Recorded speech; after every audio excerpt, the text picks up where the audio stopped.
Hello, good evening. Happy Friday to you. Hope you're all looking forward to the weekend. Savva here from Savva Talks Football, joined by Pete. How are you, my man, Pete? You good? I'm good, mate. How you doing? You all right? Good. Seems like you're in a different setting today. That looks like a much more relaxed, calm, zen room. It's in all the same room, mate. You sure? I don't think it is. Normally there's like kids' books and it's because it's daylight. I mean, my room. Sometimes my room or his room, but it's because it's daylight. And someone who is in the same spot, I wouldn't want him in any other spot. Covert99, how are you, mate? You well? Yeah, how can I not be well? Spurs fan, so everything's rosy, isn't it? Absolutely, and we're going to talk about all that goodness. First of all, apologies last night due to some work commitments. I couldn't come onto the show, so apologies. Kuva and I were meant to be going live. If not seeing our faces did ruin anyone's night, I do apologise, but I'm sure it didn't. Guys, today I want to have a chat. Obviously, we're going to talk about Man City a little bit later. We're going to talk about Pedro Porro. Should he start? Should he not? Will Conte be there? And all that kind of good stuff. What I'd love to talk about first is two things. First of all, I want to talk about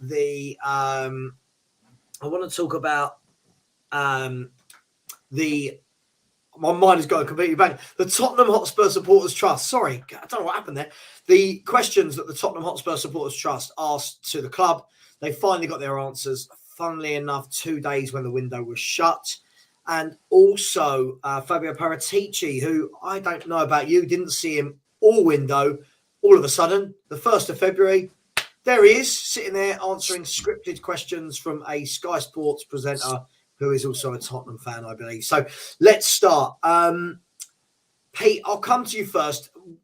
First of all, have you read the Tottenham Hotspur Supporters Trust's response, the club's response to the THST? Have you seen it? I have. Yeah. I'm going to put it on the screen in a minute so that people can see some different bits, and we're not going to read through all of it because it was just a lot of stuff.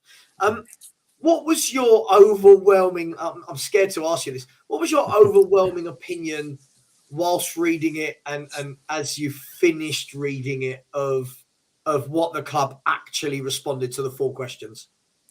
I felt like I'd just been slapped down. It was like, how dare you? How dare you question us? Slap. Have another one. Next question. Slap. Another question. Slap. It was whoever put that out. I mean, the fact that someone was allowed to put that out just shows what a mess our club's in. Because anyone in their right mind go, you ain't putting that out. Yeah, you might as well just. That's pouring petrol on a fire. These people are pissed off, and then we're going to put that out. And just for me, it just pissed me off even more, really, because you see through it. And one thing that did come to my mind is like, I'll tell you what you do. You get if you highlight every word revenue, time they said revenue in them questions, and highlight everything where they said we want to win trophies. See how you get on. But I'll tell you what, you don't need to buy one highlighter. You need one colour, because there was not one mention of that. Everything was revenues. Mm-hmm. And you think you're not on this planet. But it was, for me, it just felt like that. Just treated the fan. The content was clear. Do you know what I mean? For fans. Yeah, we all knew it anyway, but it was absolutely made clear there. Is shut up and get on with it. Pay your money and that's to do as you're told. Yeah, you lot don't matter. How dare you question what we're going on? Look at the stadium we built 5 years ago. Do you know what I mean? The training ground we built 8 years ago. There was no mention of their mistakes. All I said, our recruitment could have been better. Recruitment's been dreadful. No mention of that. No mention of how we've had, 4 managers in 5 years. The whole Super League thing. Not hold their hands up for anything. It was just, well, we've done this, we've done that, and just shut up and take it. It was shocking. I mean, yeah, look, it wasn't great, was it? And I mean, Kuva, in the second question, which is the question about the manager employed by the club has not signed a new contract, and he's telling us that we should lower our expectation about on-field outcomes. He said publicly the club needs to spend big money every window to compete. How does this align with the board's philosophy for achieving success? Now, within their answer, Kuva, they said, since opening the stadium in April 2019, we have spent more than 500 million, putting us in the top quartile of spending in the Premier League. Right. Now, break that down for me, because if you took that as a standalone answer, 500 million's not bad, is it? If I sit on the fence? You're on mute. It's not there, mate. Rookie mistake. Yeah, 500 million is a perfectly acceptable figure if you've already got a squad that's in functioning order. We don't. Ours is allowed to deteriorate to the fact where 500 million is what you need to pump into it to get it to a working sort of system. Conte's talking about building just foundations. He's not talking about building the team to win things at the moment. We're not even at that stage. It's shocking the mismanagement of how much money we've squandered on players that aren't fit for purpose and players that weren't even bought to improve the first team. They were bought as squad backup players. Why are we doing that when we haven't even got a first 11 worth it? That's absolutely baffling.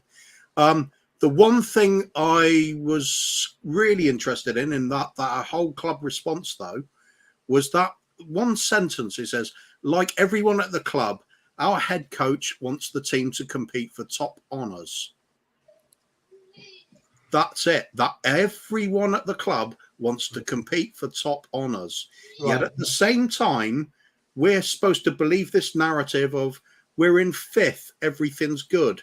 We're 14 points behind the leaders for having played 2 games in that extra. That is not competing for the top honours. So this crap of accepting what we're currently at, they've just said in their statement that it's not enough. Want to be competing for top honours. That is the yardstick to which to beat them with now.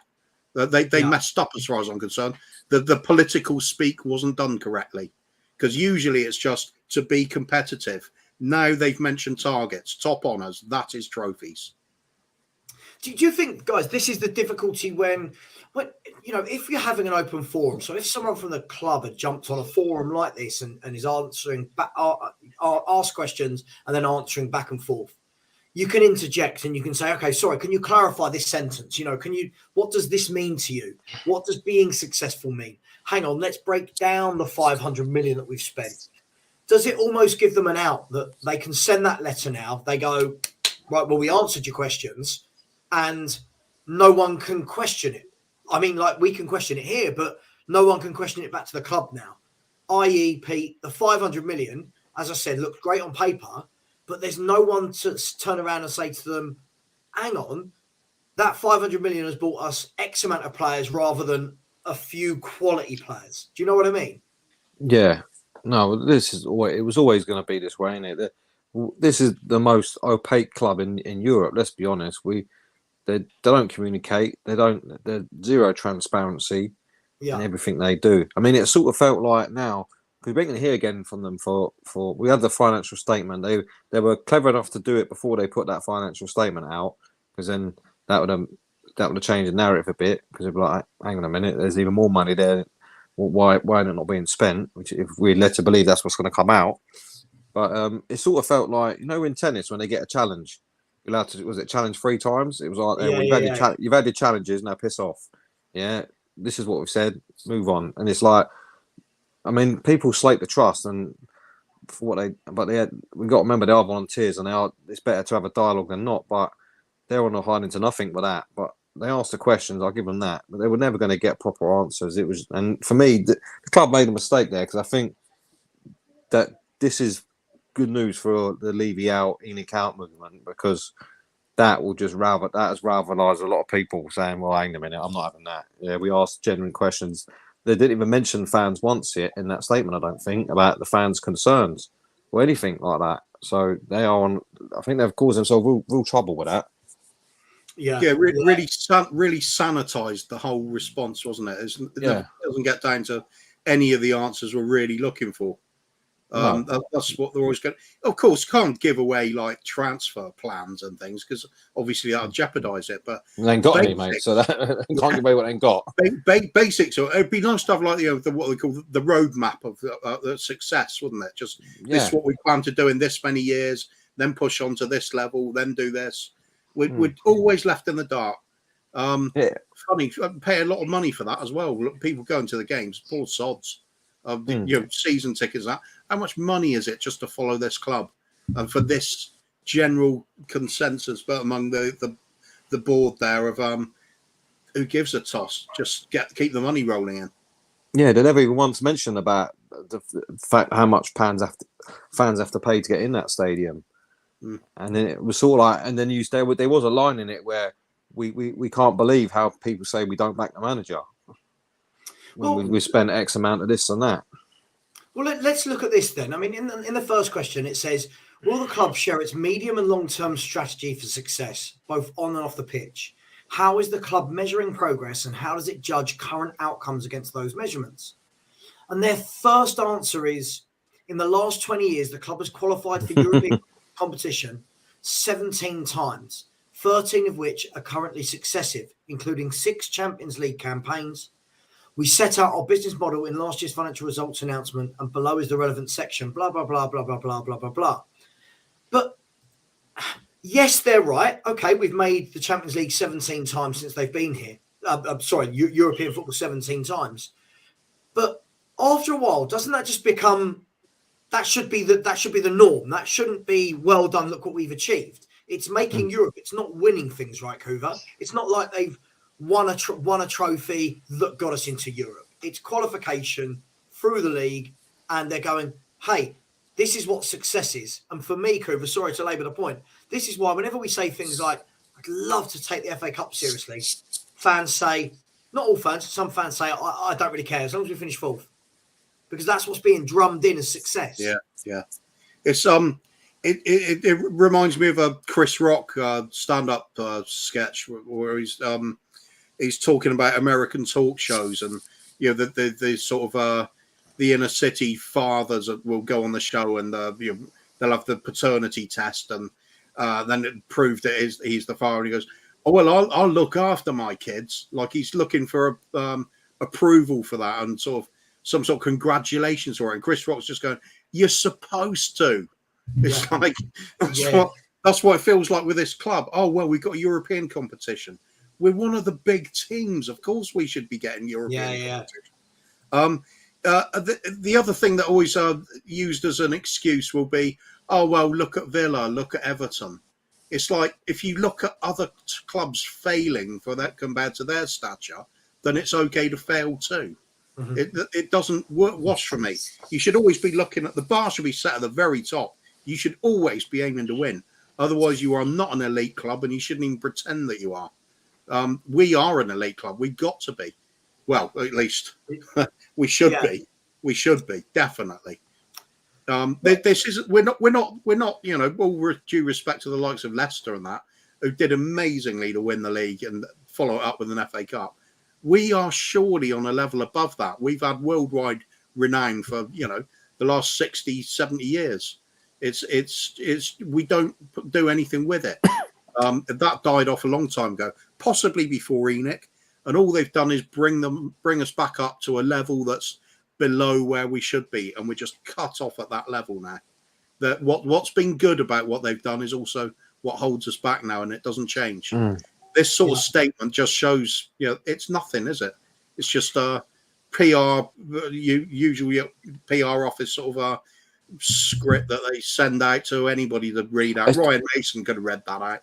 I don't know if it's that, Kuva. It's worse than that, because there's not even any sort of acknowledgement or any sort of like trying to sell the fans anything new. Like, oh, we're going to try, and a good PR would have think, well, the plan is to hope they win the Premier League or something like that, and they weren't even that. It was basically, why are you asking us these questions for?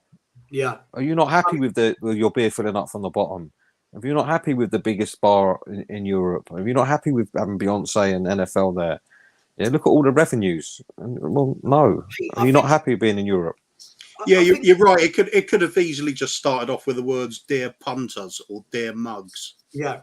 I mean, this is the key thing for me. I'm not sure if you can read that on the screen. It might be a bit small. Is that a bit small that people can't read? Or can you read it? No, well, I can read some of it. Yeah, what do you want me to read? Okay, I'll forget. I'll read it out to you. So it's this bit here. Our club strategy. Tell me what you garner from this. Going forward, therefore, our strategy is clear: to drive and generate revenues, to invest in all of our football activities. Football success, in turn, supports the growth of our club, our fan base, and consequently wider commercial opportunities and partnerships. which then deliver further revenue to invest in football. The virtuous, sustainable circle on which our club model is based. Now, guys, all I keep hearing there, all I'm seeing there is revenue. Revenue, right? They keep talking about a club model. But again, we've just come out of a window where we've managed to spend £7 million, right, on 2 loans. And yet they're talking about a sustainable club model where, as Kuva said earlier, where everyone in the club is looking for success. What does this mean, God? What I don't understand. What they're doing isn't aligned with what they are saying. I think it is. I think they're being honest, but they don't realise they're being honest. The plan is for revenues. That's it. There's no football plan. There's no plan to win anything. The plan is just revenues. That is the plan. It's always been the plan, and it's the plan they've stuck to from day one. It's all about growing the revenues. They don't care about anything else. All this invest in the team and all that is pie in the sky. So I suppose if that was the case, they'd say they could easily squash all these rumours and stuff and our disbelief that doesn't happen by saying, right, look, last year we made X amount from it. That's what went into the team. X amount from that event. That's what went in the team. Yeah, it's not hard to do. Could easily put out that statement, but they won't. So we're none the wiser. They could even send it to the trust or whatever and just say, look, we won't give you the numbers, but we can tell you the percentages of where that went. So 100% of that went into that. But they won't even do that as a bare minimum. Yeah, it's everything is just revenue. Everything is all about revenue. It's always the game plan, commercial partnerships and all that sort of stuff. Anything that makes them the club more valuable is all they're interested in. In recent years as well, on the rare times when Daniel Levy has a message to the fans, comes out and talks all about the finances. It's like you're talking to fans with that. Not fucking Wall Street. You know what I mean? Yeah, exactly. I don't go out outside Tesco's and cheer them as they're ringing the tills. Yeah. Well, except for checkout number 9, she's pretty tasty to be honest. But yeah, that's another story. Yeah, it's what are we now as fans? We seem to have half a fan base that, well, not half, but there's a significant number of people that will share everything the club does in terms of finances, league position. There's no glory at all in it. It's all about how much money we made, sustainability. It's the how well run we are as a business model. Bullshit. Who's worried about that? It was basically a speech to shareholders, not fans. If I was a shareholder, I'd be, I'm happy with that. Thank you very much. I know my investment's in good hands because you got a plan to increase it in value. But for fans who want football, want success on the pitch, there was nothing in that statement about that. It was more of a pitch, really, to fucking future investors, if you ask me. Because they're the only people that'd be interested in them are people interested in numbers and revenues. Absolutely. And as for the bragging about how many times we qualified for Europe in the last 20 years, great. If you can just keep lowering the bar enough till we get over it all the time. Qualify for the FA Cup every year. Somebody said it in the comments a minute ago. We haven't been relegated. Well, let's chalk that one up as a huge success. Yeah, I mean, this is spot on from Bill. Without Beyonce, there'd be no Sun Suk Bell. That's my take from it all, which is brilliant. I just want to bring up this comment. This guy always likes to have a dig at me, so let's have a dig back. Savva, you said the Danjuma signing made sense, but now you're saying they've got no ambition with 2 loans. I mean, I don't know where to begin with this. First and foremost, sorry, go on. I could. But no, I'm going to. I'm just saying I don't know where to start, but I'm going to. Don't worry about that. Just because I think the Danjuma signing on loan makes sense, i.e. to replace Brian Hill, who is going out on loan, doesn't mean I think that the overall transfer window showed ambition. You must be a special sort of person if you don't understand that, right? Don't come into my chat. Don't be facetious. Don't try and be sarcastic with me. If you believe the window was good, I'm happy for you. I don't believe it was. So I'm sorry. Anyone else want to say anything to this person about that? No, covered it nicely, really, didn't it? Buying in a bit of loan cover up front is fine. It's that's what it is. It's cover. He's not replacing any of the front 3, is he? That is no way going to be a starting 11 player. So it makes sense. I agree, Savva. But when you look at what's needed and what we failed to address still, doesn't really seem too impressive, does it? We're all talking about defenders. We're all talking about wing backs needed. Okay, we've got one. That's good. That Porro signing is a good signing. Let's be fair with everything. That is a good signing, but it's too little. We needed so much more to really kick on, and we cannot even shift players out. That's the biggest disappointment about this window. We're literally having to cancel Matt Doherty's contract just to be able to put another player out on loan because we can't sell them. We're getting nowhere in a hurry. These replacement players in one per window now. It's getting more and more disappointing. Danjuma, loan deal. So kick the can along the road, might not even be at the club at the end of the season. There's no guarantee we're going to be spending money on him. And if the talk of him being 35, 40 million or something. Yeah, good luck to that. Yeah, exactly. It's not happening, is it? It's just a stopgap. That geezer's just one of these people who can only see one perspective on one thing. You can never see more than one perspective. How something can be good, but in the long run, it doesn't mean anything. It's you said this, so that's it. It's so one-dimensional, these people. But I agree with Kuva. It's just a means to an end, isn't it? It's okay. We've lost one out on loan. And we'll bring one in on loan. It's one in, it's one out, isn't it? We're not sure. How much of a rebuild can you do when you get loan signings? It's what I mean. It's fucking. But what makes me laugh is that also in that statement there is, I think, it's a cost price at what we paid. There's 237 million worth of player out on loan. That wasn't talked about once in that statement. All they said was mistakes were made, but what our plan is to get that. We're never going to get all that money back. We'd be lucky if we get half it back. But okay. When you're going to start selling these fuckers? Because obviously the whole loan and everything we keep doing, it seems like we'll keep pushing that down the road until we start flogging these players out on loan. So it's like, well, we can't sell these lot this year, so we'll loan in for a year, and then maybe we can sell it, and then we'll look at it again next year, and then we just keep loaning until we flog that lot off our books. Do you know what I mean? Yeah, I mean they went on to say, guys, that again it was we've delivered world-class facilities. Completing the stadium was always a key in our strategy. We couldn't stay at the old ground if we wanted to compete. This is old news, though. we want to be consistently qualifying for the Champions League and challenge. This is the bit for me. We want to consistently qualify for the Champions League and challenging for and winning major honours. Now, this is the bit for me. Yeah, consistently challenging for the Champions League. Okay. But consistently challenging for major honours. When have we challenged for major honours? When did this happen? How do they think that fans like us read that and go, oh, well, they have got a point. Yeah, we have challenged for honours. What are they talking about? Well, you do have fans who reckon we were in a title challenge 2 years in a row, even though we were never top, and it was won before April, like middle of April, the league. So how they call that a title challenge, I don't know. We finished third in one of them. Listen, the only title we challenged was for the Champions League, and that was we sort of stumbled into that final. Yeah, we did well to get there, but it was never the plan that year. This year we're going to go for the Champions League. It was just something that happened. But major honours would be not sacking your manager before a week before a cup final, because you know that you've got a chance of winning it with him in place. That's a plan to win major honours. Do you know what I mean?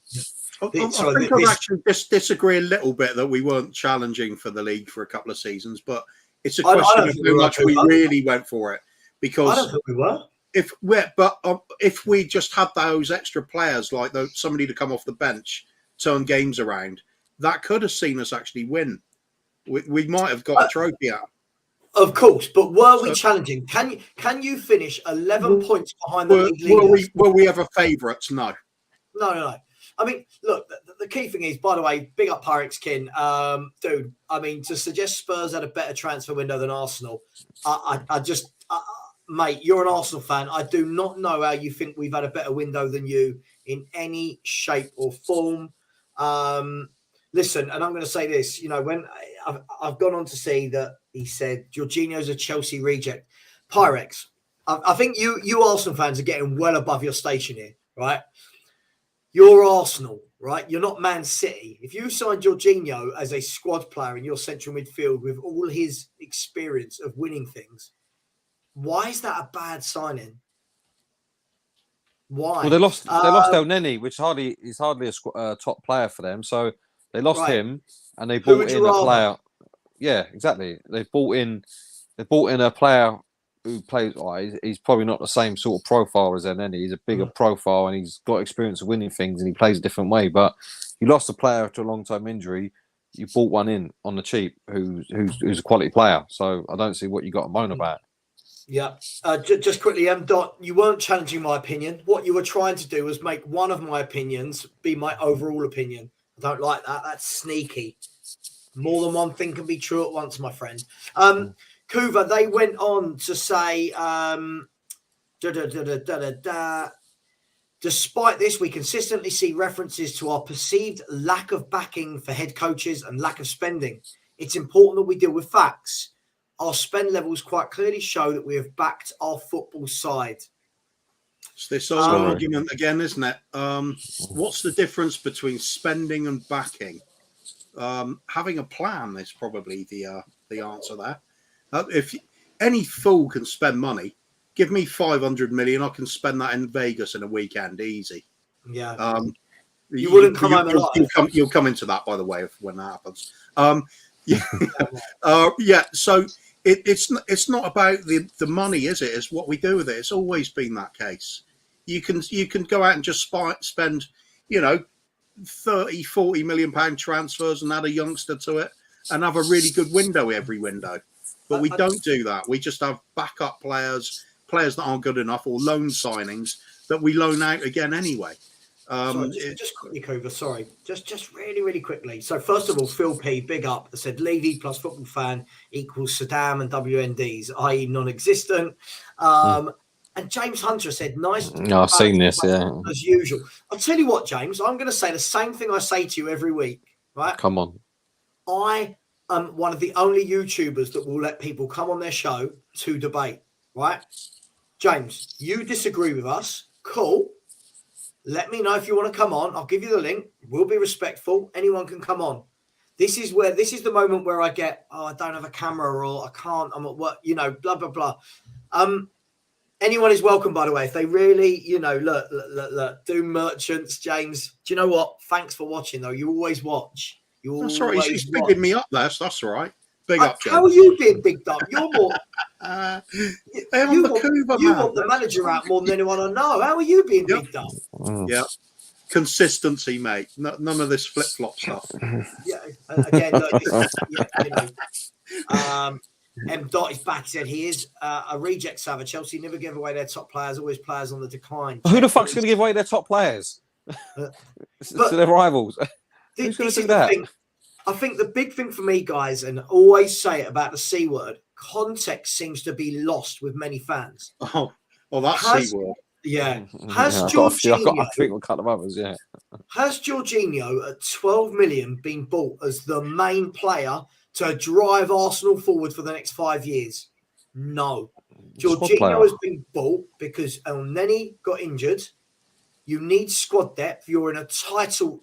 I say you're in a title race. You are leading the title charge. Yeah. This is a guy that is good on the ball, won't give it away. And you are a team that play a possession, not you, M. Dot, but Arsenal fans. I remember when Arsenal started on this great run, and we're talking about, oh yeah, they're going to fall away and things like that. And I always brought up the conversation. I think they were good enough to win the league, but it will be a big injury that really sets that takes them off the rails. Yeah, the likes of Thomas Partey getting injured. Now they have good cover for him. They've strengthened in a very sensible way. And let's not forget, they tried to get Calcido as well. They showed 70 million worth of intent for that. Yeah. And they've probably done a lot of groundwork for that move to happen in the summer. But going back to what we were saying about the 500 million since the stadium's open. So you got, say, Poch had 150 million that in his last couple of months. You take that away, yeah. So that's what, 350 million across 3 managers. Yeah. Where's that backing? How was that backing a manager? When you work it out per manager, because we've had so many, It's not as if one manager's had 500 million to spend since he's been there. None. It's been 4 managers sharing that pot of money, which when you spread five into 4, it ain't a lot. There's not a lot to go around. Do you know what I mean? So that's just a daft statement in itself.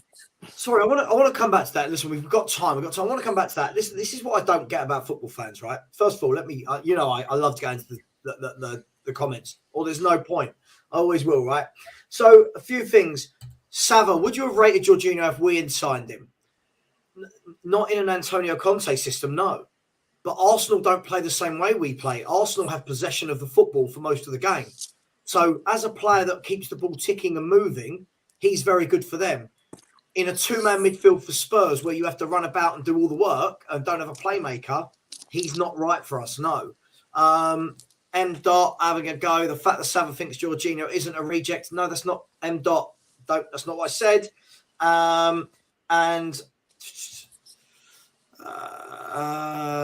Kevin, I will not be talking about other chats, so please don't bring other people's names into this. This is what I want to talk about, right? Guys, this is where football fans are at now, right? Let's be really, really honest. Caicedo, I'm not saying he can't be quality in the future, but this is a guy that is 21 years of age, has played 26 games for Brighton. Yeah, and straight away, fans are, look at the huge drop-off, Pete, from Champions League winning, European Championship winner with Italy. Player, wasn't he in the team of the tournament? Didn't he finish 3rd in Player of the Year, World Player of the Year that year? Look at the huge drop-off from him to Caicedo, a bloke that's played 26 games. Hasn't football gone just a little bit mad, Pete, with how quickly players are written off versus how quickly players are elevated? Oh, yeah, of course. I mean, I think the main thing they're saying that because one could have cost 70 million and one cost 12. By the end of the day,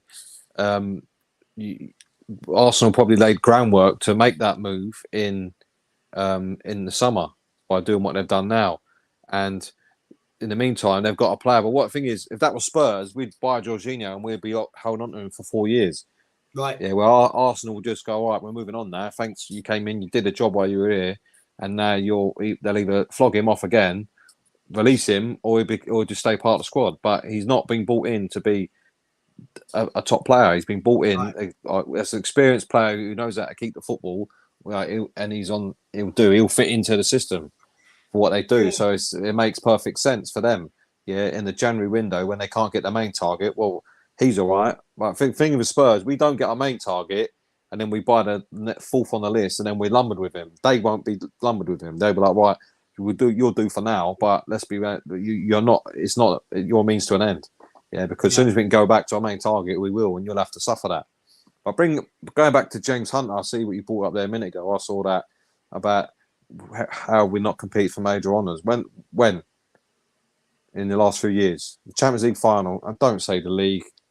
That's an emotional statement. We were never in touch of winning. We were never in touch of Leicester. We were never in touch of Chelsea. Yeah, you can't say we were the team behind them, but that's like saying Dortmund challenge Munich every year. They give them a title challenge and they finish 30 points behind them. Yeah, it was not a challenge. When it come to maybe making it a challenge, we bottled it. Yeah. And I'm not about that Chelsea game. There were games before. I remember West Ham away when we could have had a chance of closing the gap. Bottled it. Do you know what I mean?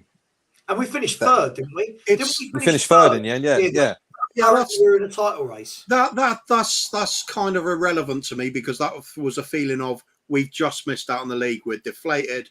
Went on a bad run because it didn't matter at that point. But we didn't just miss out. I agree with that, Kuv, at the end of it. But what I'm saying is we missed out on the league, but it was in April. And the league was won. It weren't like 2, 3, 4 games before the end of the season. Like it was quite a few games before the end of the season. So I was there. I remember we went to. I think we had was it Southampton at home, and then we lost or drew, and then it was West Brom at home, and then I think we definitely lost one of them. Was the real killer, wasn't it? I was there, because that was the last home game of the season. Yeah, I think or something like that because we played too many at home because they were there because they had to dismantle the corner. Yeah, so we had to get our home games out of the way early doors. And I was there for that, and I was fuming. So I was like, "That's it, it's gone." Do you know what I mean? That's if you win them, then you're in the title challenge. Because then that was our chance to close gaps. We've been domestic cup finals and semi-final. Oh fuck! Semi-finals not challenging for major honours, is it? Yeah. We've been in a. And Pete, you know when I always say why I do not think any of this protesting will do anything. I'll tell you why. Is because look how many fans back it. This is the problem, Pete. Look how many fans think everything is fine. Yeah. The problem is I'm happy for people like James Hunter to have their opinion and say we're wrong, but none of them ever want to come on screen and tell you why. None of them do. I've got a counter for the argument about it not being challenging for the league in the Leicester season, and that's for me. We went towards the end of the season. We went away at Stoke and won 4-0. Yep. And after watching that game, I came away with this feeling of, you know what, we can win this. I agree. And I genuinely believed it. I agree, but I thought we might. But then when a title race. But they were. Well, the thing is, we were in part of that journey. Thinking you're in a title race. Look, for me, a title race. Look at last season between City and Liverpool. That is a title race, right? That's a close title race, yeah. Oh yeah, but okay, but hang on. I can't say if we finish 11 points or 13 points. Whatever. Oh no, that's falling away. I mean that we were in the title race and then we fell away from it being a title race. We just either way, we're going back 5 years, right? Either way, we're talking so long ago now that we're not there anymore. So when they're talking about competing for a major honours, in the last 5 years, I believe we've been in the Champions League final and the League Cup final, right? Twice. I think it's twice. No, not last 5 years. That's not consistently competing for major honours. Because, listen, whilst I won't knock winning a League Cup, what are we determining major honours as?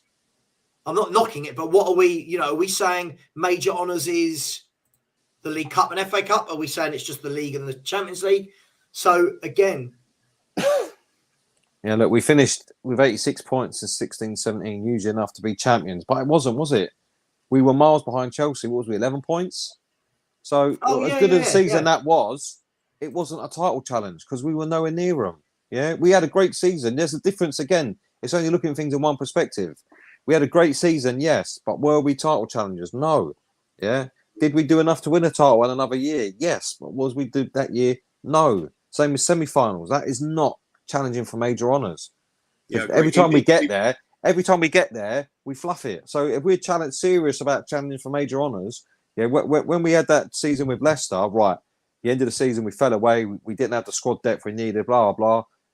Let's fix that. Yeah, no, we don't do that. Yeah, we just carried on, and then Chelsea, same thing happened again. Yeah, where you could have been challenging for major honours if you'd actually been serious about it, but we never was. It never is the plan for these owners.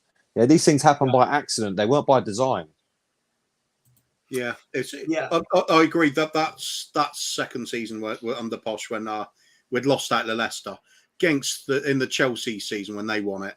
I agree. At no point did I feel like we were really going to challenge them. It was a different vibe altogether. The common denominator here is we get so far, but we never go that extra mile to back whoever's in charge. And that you can apply that to everything. That's why we get to semi-finals and finals and no further. If we just have those game changers that come off the bench, instead of at the time of like the Leicester season where we have a bench full of Bentaleb, Mason, Dyer, Davies, and Kudu and Jai. It's if we just had the equivalent of a Jota nowadays or we had a Sadio Mane in the squad, which we could have gone for. That's the difference. We just never do it. It's like we get to that level and that's it. Cut the funding. Doesn't matter. Yeah. Last season, fourth. I want to go back to the THST trust just quickly. First of all, M. Dot. Listen, I'm sorry. Oh, this is getting boring now. This is getting boring now. Hang on, Pete. Hang on. Let me. Right. First of all, I don't like it when people put words in my mouth. Right. So no, according to my logic. Why did Czech, Willian and David Luiz flop at Arsenal? They are also Premier League winners and Champions League winners. Doesn't make sense.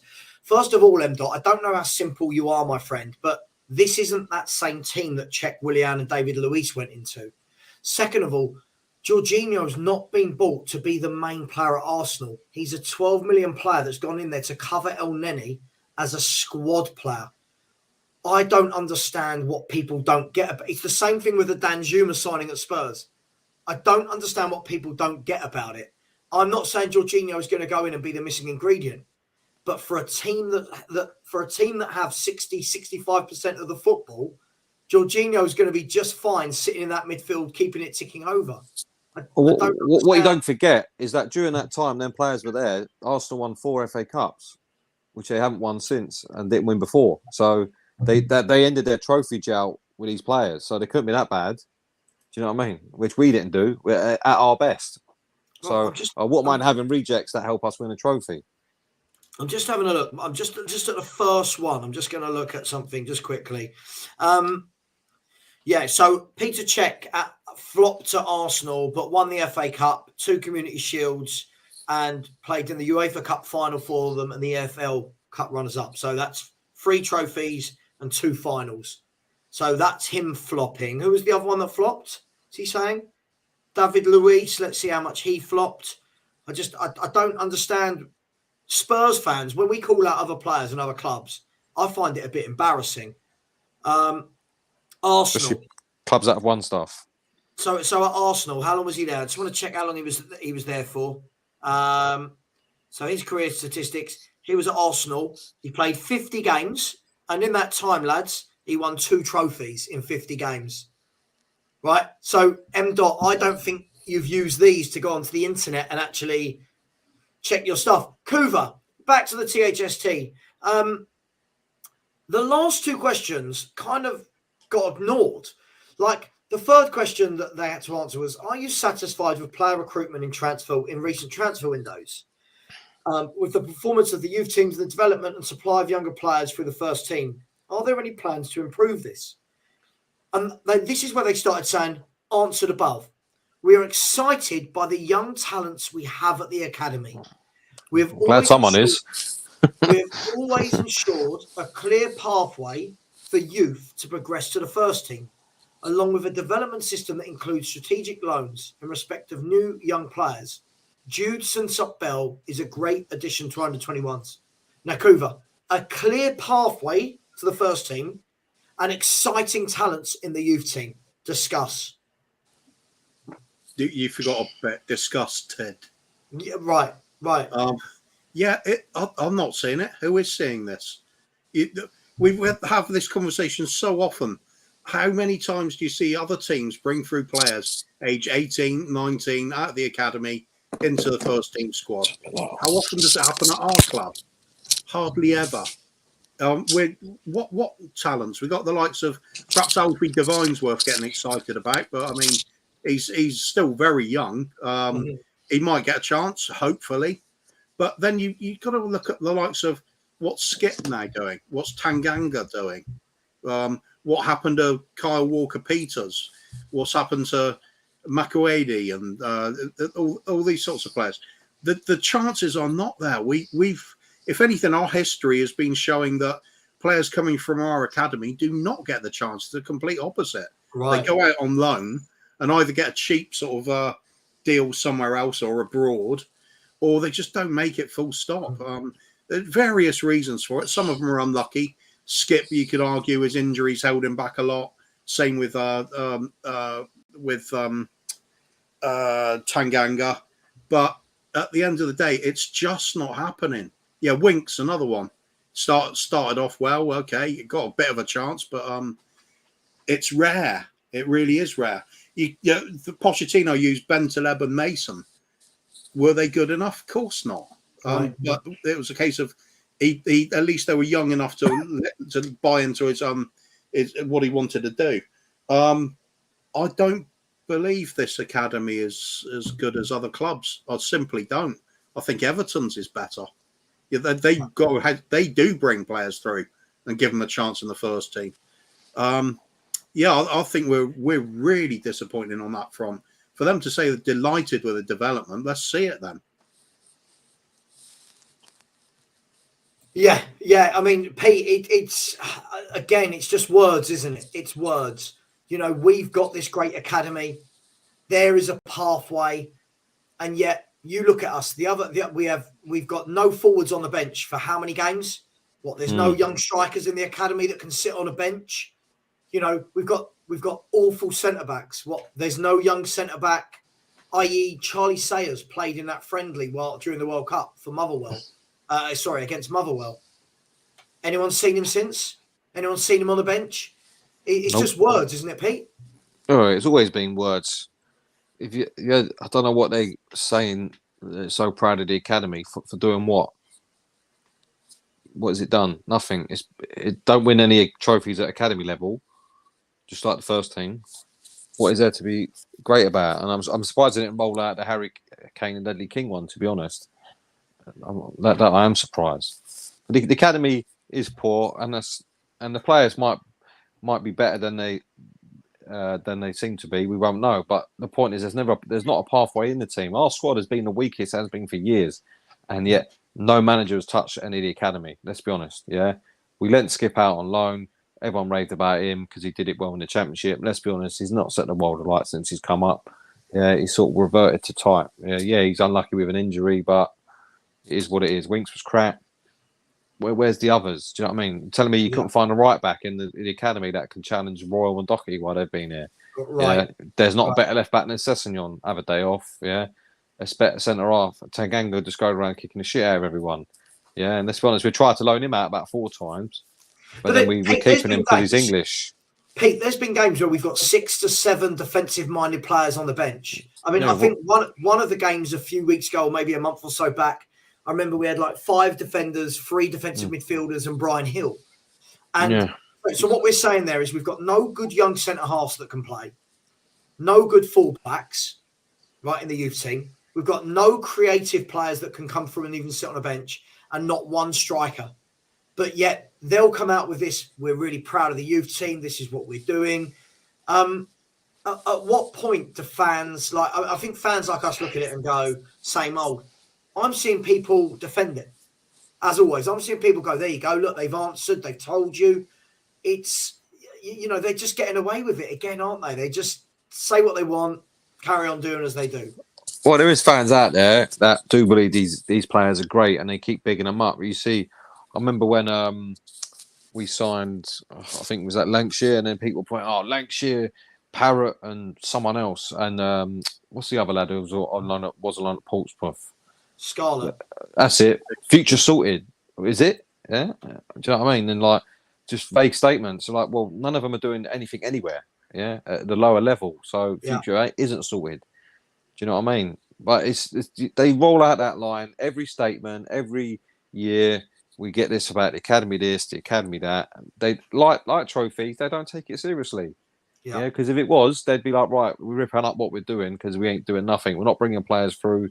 The academy team are not doing nothing at that level when it's not working. Yeah, and why not? If they're that proud of it, then why not say to the manager, right? We want the forget the League Cup. You play your kids in that, because that's going to be their pathway into the team, like every other team does. Every other supposed proper club go to League Cup, right? You lads playing that, that's for you lot, Even Arsenal have done it, and they reap the benefits of that. Be brave and do it then, and let's see them, But even against Nottingham Forest, against their reserves, every other team plays their reserves and the academy against us, but we seem to always have to put out the first team and lose. This was the strange thing, Kuva. If you remember, we watched, we were doing a show that night that Spurs were playing Nottingham Forest away. And I remember looking at all the other clubs playing that night. I remember West Ham put out loads of kids in their game. Chelsea were playing Man City, I believe. They still put out kids in their game. Man City put out kids. We don't even put them out in the League Cup, do we? We don't.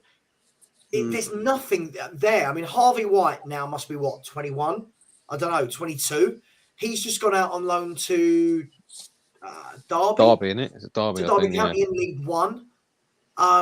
Scarlett, I mean, has anyone seen Scarlett banging in goals for fun down in League One? I know Parrott's injured, but couldn't hit a barn door with a banjo. Sorry, Kev, barn. That's two different sayings in one. No, I like it. Let's go for it. I know, I'm sticking with it, he couldn't hit a cow's arse with a banjo at Millwall, at Ipswich, at Preston. fans still talk about, well, when he comes back, it's Why didn't Mourinho play him? yeah. Do you remember that season? Yeah. Do you remember that season where it was? I think we got Vinicius, and everyone was like, "We don't need to get another striker. You got Parrott." All these people that have pretended they'd seen Troy Parrott in the youth team, and he was brilliant. And I remember watching one game. They used to show the. Do you remember when the youth teams play the same Champions League groups, don't they? And they used to show our games on an afternoon, the youth team. And I was working from home one day and I watched it. And I watched Troy Parrott up front. And I just thought, this kid's never going to make it. He's weak. He's frail.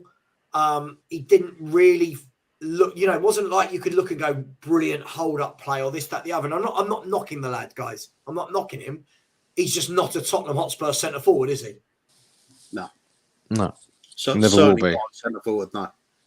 I think the only argument you could really make for him is if he played off somebody like Kane as a second striker, perhaps he could find a way there, sort of goal poacher type.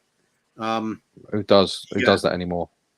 Yeah, exactly. Yeah, exactly. Yeah, going back to is it Peter Simmons? He said if we put the kids out, we'd moan. I wouldn't moan. You remember in the other groups have I had arguments with people saying put the kids out against Forest. No, I want a trophy. Look, we ain't gonna win the trophy. Yeah. We could be in the final and the club will still, if there's a chance of top 4, it will get binned off. Yeah. There's no interest in it at all. But at least play the kids and then we'll get something out of it. Win or lose, we've seen kids, we've seen these players. Even like by that time, we hadn't even seen Sarr on the Spurs shirt.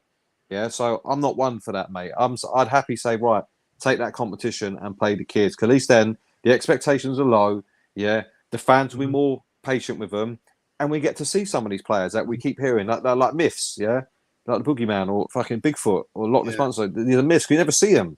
Yeah, let's see these players as a unit, as the team. There's no point in putting one in the team like we did with the when we was in the Conference League, when we put a mishmash together of young players and and Dombelay's and Lesosos who couldn't be asked, and ruined them for them. Yeah, put them kids in as a group and say, right, you lot, that's your tournament. And every year, that is it, yeah?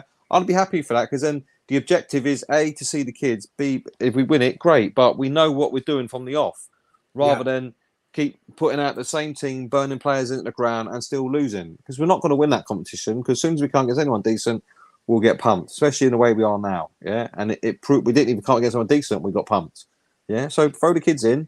And at least then we've got something out of it. Something we've seen these players, yeah. Do you know what I mean? I'm happy for that. Doesn't the fact that we've had to go and take this 19-year-old from Chelsea show that we've got nothing coming through our own academy? I mean, it's look. If they're really, really young and you're going snapping them up from all around the globe, do it. Chelsea do it. Man City do it. Man United do it. We don't seem to do anything. Our academy is awful. Have you seen all their results this year? Yeah, they're shit. I think they've only won one game. They're terrible, absolutely terrible. And the thing is, I've got a few. Like Graham in our other group, Pete. Yeah, he goes to watch some of the youth games over at Spurs, and he always says there's nothing. Like if you watch Chelsea's youth team or City's youth team, you go, yeah, he's going to be in Pep's team in a year. Yeah, he'll be in the. You watch the Spurs youth team, and it's like. There's nothing there. There's nothing. Sounds perfect for the first team if you put it like that. Yeah. Right. The best players go though, don't they? As soon as they can go, when it's time for contract time, the top players in that team. Edwards went. Markanday went. Unlucky he got injured, but he went. Yeah. There's plenty of others. As soon as I'm off. There's no route here. I'm off somewhere else. Yeah. Whether they work out or not is another thing. He's talking about you two, lads. Definitely talking about you two. Yeah. Right. Oh, James, one day, James, when you put your big boy pants on, feel free to jump on and tell us why we're talking Botox. Please do. You know what will probably happen is you end What's up. What's the false narrative? Tell me. Yeah, I don't know. It's what usually happens. You remember we had THFC, I think, was on the other week, and we thought, oh, this is another one of these, just argues for the hell of it. And then when you actually start talking in real time with people, you realise you're really in tune with them. I've got a feeling that'll be the same with a lot of people in the chat at the moment. That's fine, but when you sit in the chat just going, oh, talking bollocks, it's like, first of all, try and construct a sentence to tell us why. You know, I like that. If you challenge me, you know I'm going to bring up your comment. You know I'm going to bite, but put it constructively. Guys, I disagree because of X, Y, Z. But when you get idiots like M. Dot and James in there just going, oh, bollocks, bollocks, bollocks, it doesn't actually put us in our place or tell us we're wrong. It just means you've got a different opinion, but won't say what it is. Unless you can tell me where I'm wrong, don't tell me I'm wrong. Yeah, I disagree with that. Guys, yeah, look, getting back to the THST, it kind of felt like as the questions got on, it was almost like, you know, when you were younger and you were doing your homework and you got to the last bit and you were like, you know. Don't do that one to me. That's like black and white days. No, it was based for, I saw it differently. For me, it was like, your 5 minutes are up, now piss off. Yeah. Right. Yeah, that's what I mean. But that's what I mean, Pete. It was almost like, right, we've answered 1 and 2 in full, 3 and 4. Oh, come on, just go. See you later. You're annoying me now. Did we get anything from that? I mean, is there any takeaway from that you go, yeah, these owners are, you know, these owners are good. These owners are looking at the best interest of the club. Or does their actions in the transfer market and on the pitch actually outweigh that? Well, I think they all came together, really. The actions on the pitch, the actions for the transfer market, and that statement showed them all what they are. And it goes back to a certain C word, which I won't use for your stream. But that's basically what I felt. All that did is just reinforce my opinion even more about what these lot are like and how they look at us as fans and what they think of the football side. It's an inconvenience. Yeah. But the mask slipped really for me. The mask slipped. The mask slipped. And there you go, Pete. You can answer him. He's told you that your false narrative is that we weren't competing for trophies. Okay, mate. James, can I just say, mate, James, what we said was, and this is where you need to use these, both of them, we're not consistently challenging for trophies. That's the false narrative that you're claiming. We challenged for a few trophies, but we're not consistently by accident. We stumbled on them things by accident. None of them were by design. It weren't like this year we're going to win the League Cup. This year we're going to win the FA Cup. Yeah, it was never that. It just happened. But then when it come to it, we bottled it. Consistent teams don't do that. They learn from their mistakes. Just Jimmy Cosco. So he said, Savva, that time you said to Henry, he knows your boss very well. I've still been thinking about it, and my guess is Pete is the boss. Henry works at my company, so would clearly know my boss very well. My boss is not Pete. My boss is a West Ham fan for his sins. He's a West Ham season ticket holder. So no, I'm afraid not. I'll take the compliment though. He saw something in there. Pete is not the boss. You ain't the boss with me. Before we move on from the Tottenham Hotspur Supporters Trust questions, are there any last comments either of you want to make about it? Any takeaways to end that? There's the bit I wanted to tie in about the youth teams.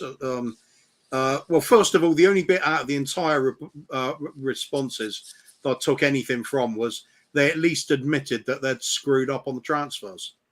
That's it, really. It's the vague bit of honesty and part of it. They hadn't always got it right. That's something. Yeah, not a lot, but it's something. The bit I was going to add to the development side and the fact that they're not getting into the team.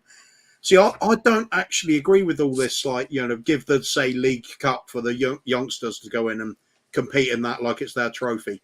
I always think that you should be producing youngsters that are good enough to just go into that first team squad. If they do that, they should be available for every competition. You shouldn't have a fear about playing them. We can't do that. No. It's a severe problem, I think. I agree with you, Kuva. I just think in terms of, the fact that most clubs get to the League Cup, for example, and like West Ham putting out kids, all these clubs putting out kids, we went with a full strength team other than Bentancur, lose to Nottingham Forest B team, and then it's like... I think by doing that, it gives them a bit of a platform at a senior level to show themselves, and then you can make that call. Okay, do we bring him in? Can we add him to the squad when we need to? Yeah, rather than, because you know what it's like, we won't risk it. Yeah, and to be honest, some of the academy players are probably better than some of the players we've bought. Some of the Because you hear, he's an international. Well, yeah, but he's played for France once, like in Kudu. But he's fucking shit. Yeah, he might be an international, but I mean nothing. Yeah, when we've got a squad of internationals. Well, so what? Yeah, but if they're crap, they're crap. It makes no difference. Yeah, when there's probably been kids in there that are better. But going back to what you said, Sav, the closing, for me, I just hope it opens a few more eyes to people. Yeah, I'm not saying you got to start getting your leaving out banners and join in the protest, nothing like that. But for those of you that back these owners and think they're doing a good job and believe that they have our best interests at heart as in terms of on the pitch, this should be another wake up call for you. You've just seen that. What they've done, what £7 million window. I will like to say they committed to 47 million spending. So I take it then now that 47 million will be them because it's got to be paid for in the summer. That will be added to the summer budget, not taken out the summer budget. Yeah, yeah, exactly. Yeah, do you know what I mean? Yeah, well, crap. So this needs to be a real eye opener for me because, and I've seen it on Twitter. A few people going, "I've had enough now." Sorry, that's far too far because the way the statement was worded. And it was like, hopefully, a few more people wake up, smell the coffee, and go, do you know what? We need change at this club. I'm not saying go full Enoch out or nothing like that, but acknowledge that there is change needed at this club. These owners cannot continue doing what they're doing and treating us fans with contempt because it only get worse. Yeah, because they've had the bollocks to put that out, and you think, do you know what are we gonna? What are they gonna do? Nothing. They'll still be here on Sunday, where the next home game is, putting their money in. Do you know what I mean? of course. Look, let's move on to another subject. Before I do, just quickly, I haven't asked in an hour. Please smash that like button. There's 325 of you in here, only 89 likes. Please smash that like button. It really does help. And if you haven't subscribed, please do. We are 29 away from 3,200. So we're flying towards the 3,500 mark. So help me get to the 3,200 and we'll take it from there.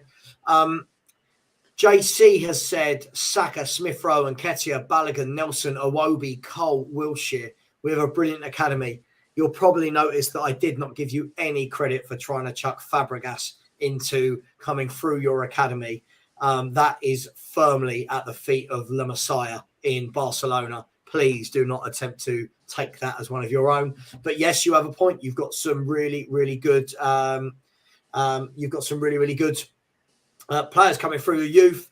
Alan has said, Savva, do you want us to lose or win Sunday? I'm not sure what sort of a question that is. I never want us to lose. If I say I think we'll lose, that's not the same as me wanting us to lose. And Borodin, I wasn't ignoring you, my man, with a super chat, has said, I've never known a top club where the supporters are so genuinely divided on their opinion of how the owners are handling things. Sad and baffling. Borodin, I can't agree more. And for me, this is why I've said that I think the whole protest thing, each to their own, I just don't think it will work until enough people are on the same page. But we won't get into that conversation. Kuva. Kuva. So Paratici did a 12-minute interview this week, sat down with one of the Sky Sports presenters, and he magically appeared after being nowhere to be seen for the 31 days of the window. He was suddenly there, sitting at Spurs, giving a chat about the transfer window. He said that Pedro Porro is a player that they would have liked to have signed in the summer, but it wasn't doable. He said, but happy to have got that done. And then he said Danjuma was a player that they've also been tracking and that had big offers in the summer that Villarreal rejected, so they thought they'd take their chance now. And that there is an option to buy, not an obligation, but an option to buy. That they were pleased with what's happened. And essentially saying it's difficult. The upshot was it's difficult in January. It's difficult. You've only got 1 month. You've got games every 2 or 3 days. What do you make of all that I've just said? Standard load of bullshit, as it sounds to me. All these players that we were going for, apparently. The Danjuma one's interesting. We were after him in the summer as well, were we? So it takes till near the end of the window with him almost on the way to Everton for us to suddenly decide we actually do want him. It's like Nuno, isn't it? Like Nuno all over again. I'm beginning to think, not beginning to think, it's more a case of Paratici. When he does talk, he talks shit. I don't believe any of it. I really don't. If this is genuinely what we've been doing, then we are utterly incompetent at making deals with people. There's nowhere else to go with it. The only thing Paratici's been doing, as far as I'm concerned, is probably wafting the smoke out of the boardroom after he's got rid of his paperwork. Mm-hmm. Just quickly, Craig Fenners has come in and said Kane wasn't very good on loan. Just saying, Craig, thank you very much for the super chat, for being a channel member. I think the thing is, I've now seen Parrott on enough loans, if that's what we're referring to know that this guy is never going to come in and bang goals in for fun at Tottenham. He can't score. Kane goals was the exception. He weren't the rule. Right, there we go. Pete did it for me. Thank you. Sorry, Kuva, as you were. Sorry, mate. I think Kane had a few injury problems as well with some of his loan deals, didn't he? Seem to remember he got a lot of his time wiped off at Norwich, for example, if I remember rightly. Anyway, you're right. Otherwise, Paratici, I just don't see the point in the bloke anyway.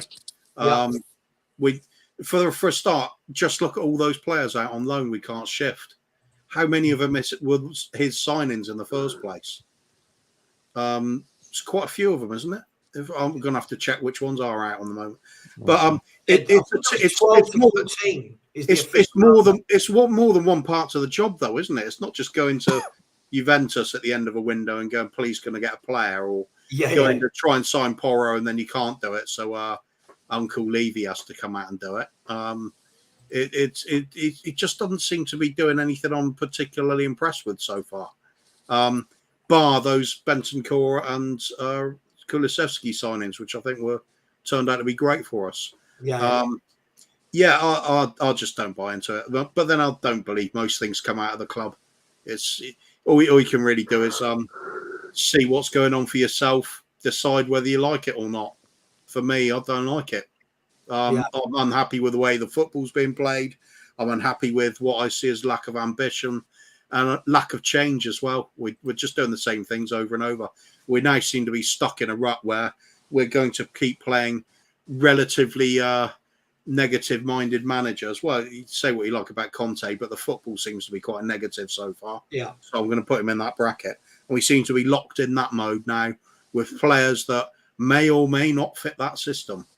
And the fact we're buying in players and then loaning them out again, how is that improving the first 11? Going nowhere.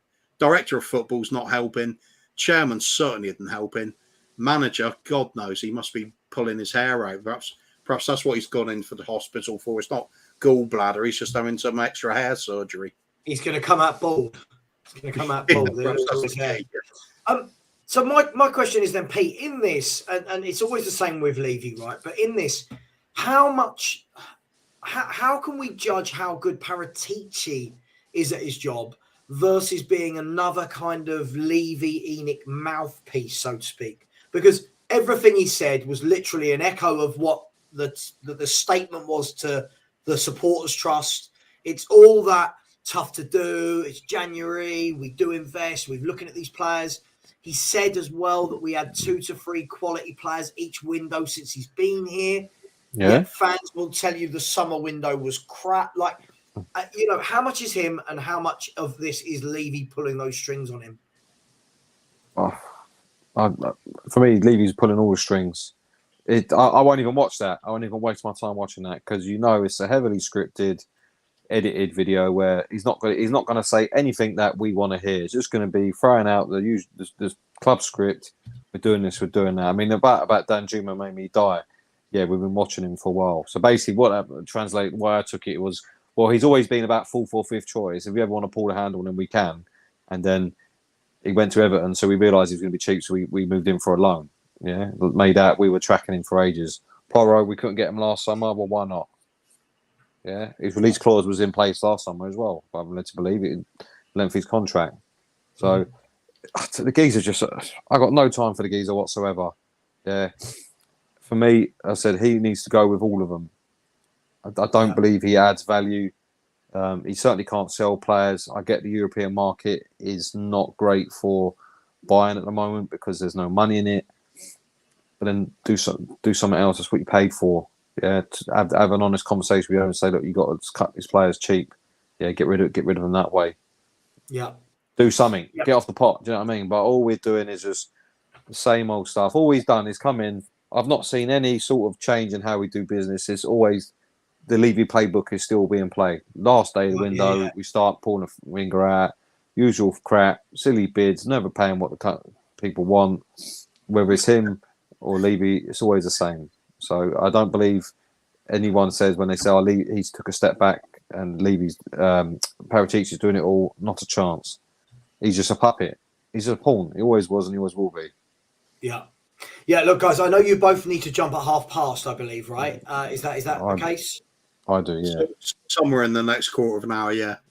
Yeah, okay, perfect. I'll tell you what we'll do then. Guys, I'm going to ask you, we're going to talk about Man City at 1:30, guys. Anyone in the chat, I will put the link up for anyone who wants to come on and have their say. I will not be having 9 people on at a time, by the way. And please have your camera ready. So if you want that will be in 14 minutes' time.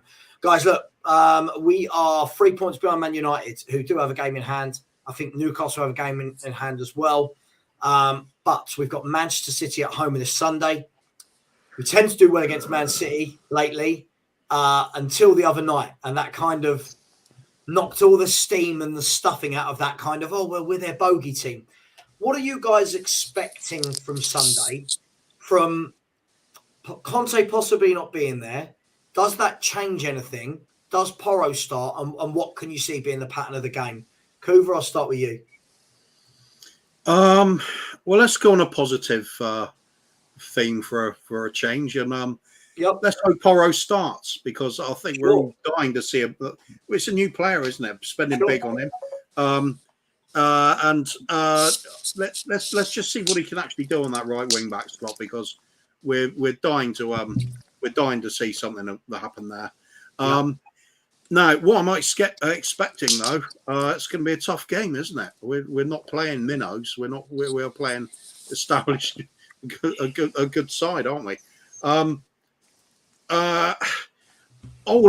I'm hoping for is a continuation of a team looking like they're trying to make something out of the current system. Because if we're not doing that, there's no hope at all, is there? So cut out the mistakes, at least put in a professional performance, and see what we get out of it. If players surprise us, if Porro has a blinder, that would be fantastic. Few more goals from Kane and Sonny, that would really do it. But let's be realistic. We're still trying to find our way at the moment. It's not been an easy season to watch. It wasn't easy last season for a lot of the time as well. We're sort of behind where we should be if we're looking at improving points wise, all the statistics wise anyway. Let's at least see something a little bit better on the eye. I think Porro's got to help, hasn't he? If he doesn't start, we'll all be disappointed, I'm sure of it. But do you see any change? I mean, if Conte's not there, do you just see it still being the exact same formation, exact same tactics? Anything changing? No. Okay. There is a plan. We say there is. Some people say there is no plan on the pitch. There is. It's just not a plan that I'd enjoy watching. So I'd expect a full continuation over there. That's why you have assistant managers. That's why you have coaches. They know the score. They know what the manager wants. The players should know. That seems to be the biggest problem. They don't seem to. They seem to be the ones that need the most telling, don't they? Yeah. Midfield goes missing at times. I'm sure the manager isn't telling them to do that. When they go over to the side of the pitch, both holding midfielders. Did that against Arsenal, and the outlet ball was through the centre of the pitch, and it's like, what the hell are you doing? How can you be this bad? So isn't that the worry, right? That, I mean, this is the type of game we play, like when we played Arsenal twice now, where we're seeing a team that pass the ball, that keep the ball. We saw it against Man City in the second half when they've got the spare player in that midfield. Isn't this the sort of game where you go, right, go to the middle three. Go to the middle three. We won't peak, will we? We'll stick with the two. We'll try and hit them on the counter-attack and get overrun. Would that be fair to say? We'll get overrun in the middle? Yes. I'm expecting an absolute dicking. I'll be honest. City, I think, now starting to motoring up. To go for their little run that they normally go on this time of the season. Yeah. I've said it before and I'll keep saying it. that stadium is just a shiny whorehouse, and we are the brass. Yeah, because there is no fortress whatsoever. Too many teams turn up and turn us over there. Yeah, and we're going to have more of the same this week. Haaland will be licking his lips at this. Do you know what I mean? It's Pete, regardless they've of what won happens. their last three. They've Yeah. won their last 3 games, beating us, Wolves, and Arsenal. Mm. In that time, Haaland's got 4 goals. Remember when he had that 2-game goal drought? Yeah, He's now got 4 in his last 3. Mm.